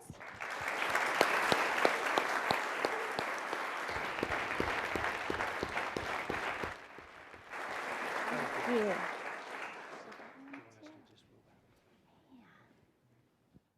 I'm very proud to be able to present the gavels to our team members. I'm extremely proud of the job you've done throughout this tournament and getting to the state championship. So I'll begin right up front with senior Rachel Krajewski.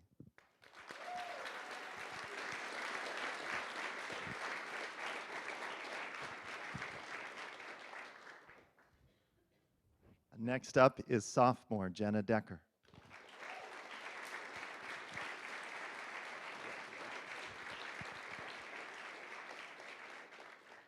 First of our witnesses, senior Ashley Markowski.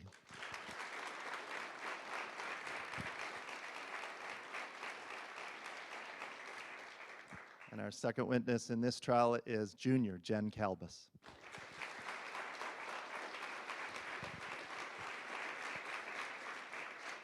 From our plaintiff side of the case, I'll start with my son, senior Terrence Hillary.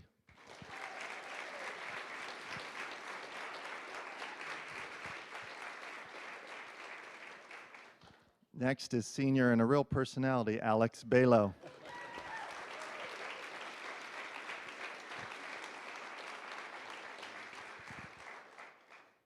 And next is our attorney, Kara Leach, Jr.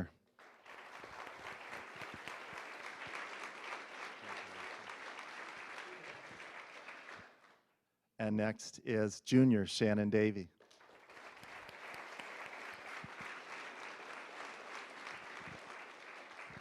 And our bailiff and timekeeper is senior Luke Cummins.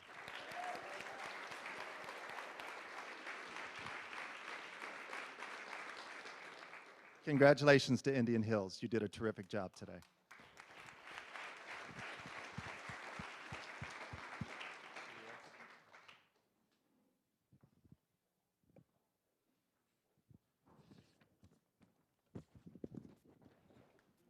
We next like to present our team from Indian Hill. I'd like to call up that team and legal advisor as well.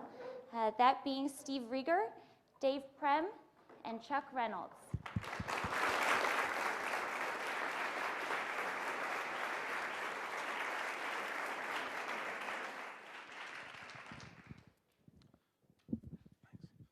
Well, I'd like to congratulate Hoban on a fantastic match. And at this time, it's my privilege and my pleasure to present the gavels first to our legal advisors, the greatest legal advisors in the world, Chuck Reynolds and Dave Prem.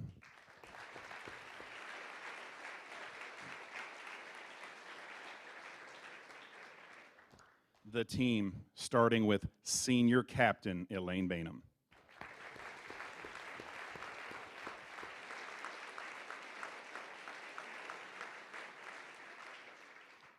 Junior attorney Danny Strunk.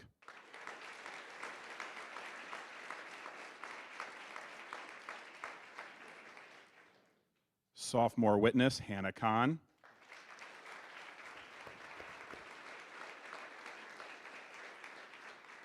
Senior witness, Asif Rahman.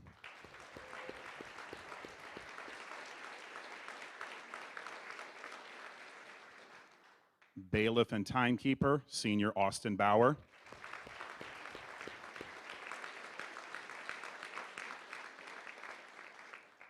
From the defense side of our case, sophomore witness, Rigby Wilkins.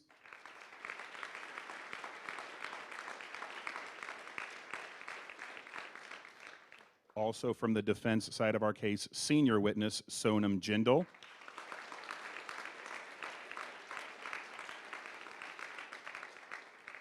And on the defense side, and by appearing in today's state finals, has now set the all-time Indian Hill record for most total appearances in practice and competitions, the all-time Indian Hill record holder, senior captain Divya Taneja.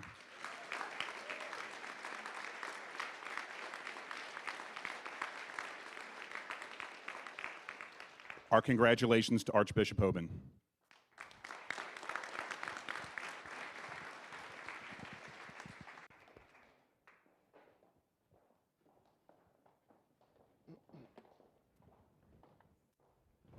At this time, I'd like to ask the rest of the judges to join me.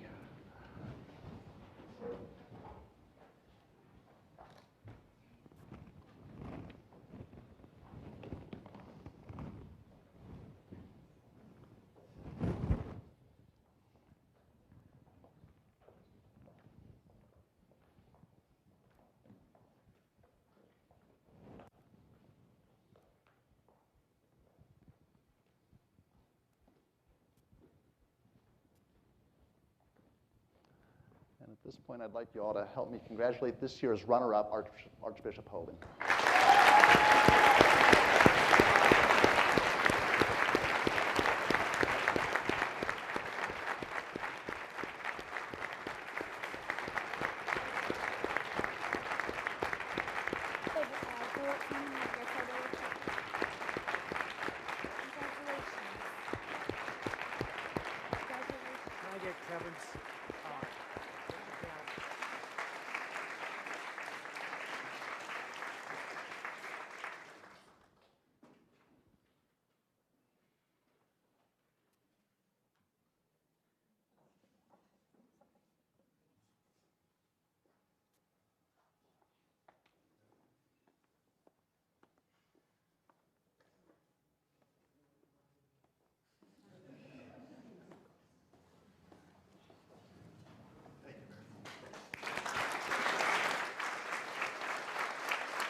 Now let's give a nice round of applause to this year's winner, Indian Hill.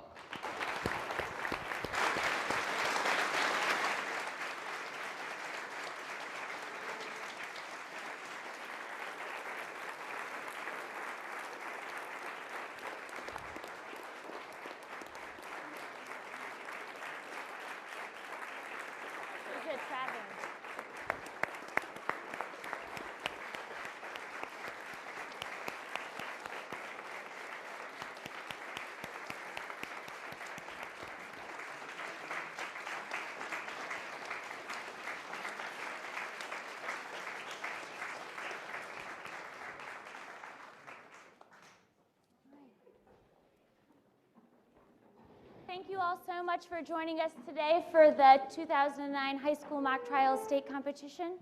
We appreciate all your efforts and all your hard work so much, and we hope to see you again. Thank you.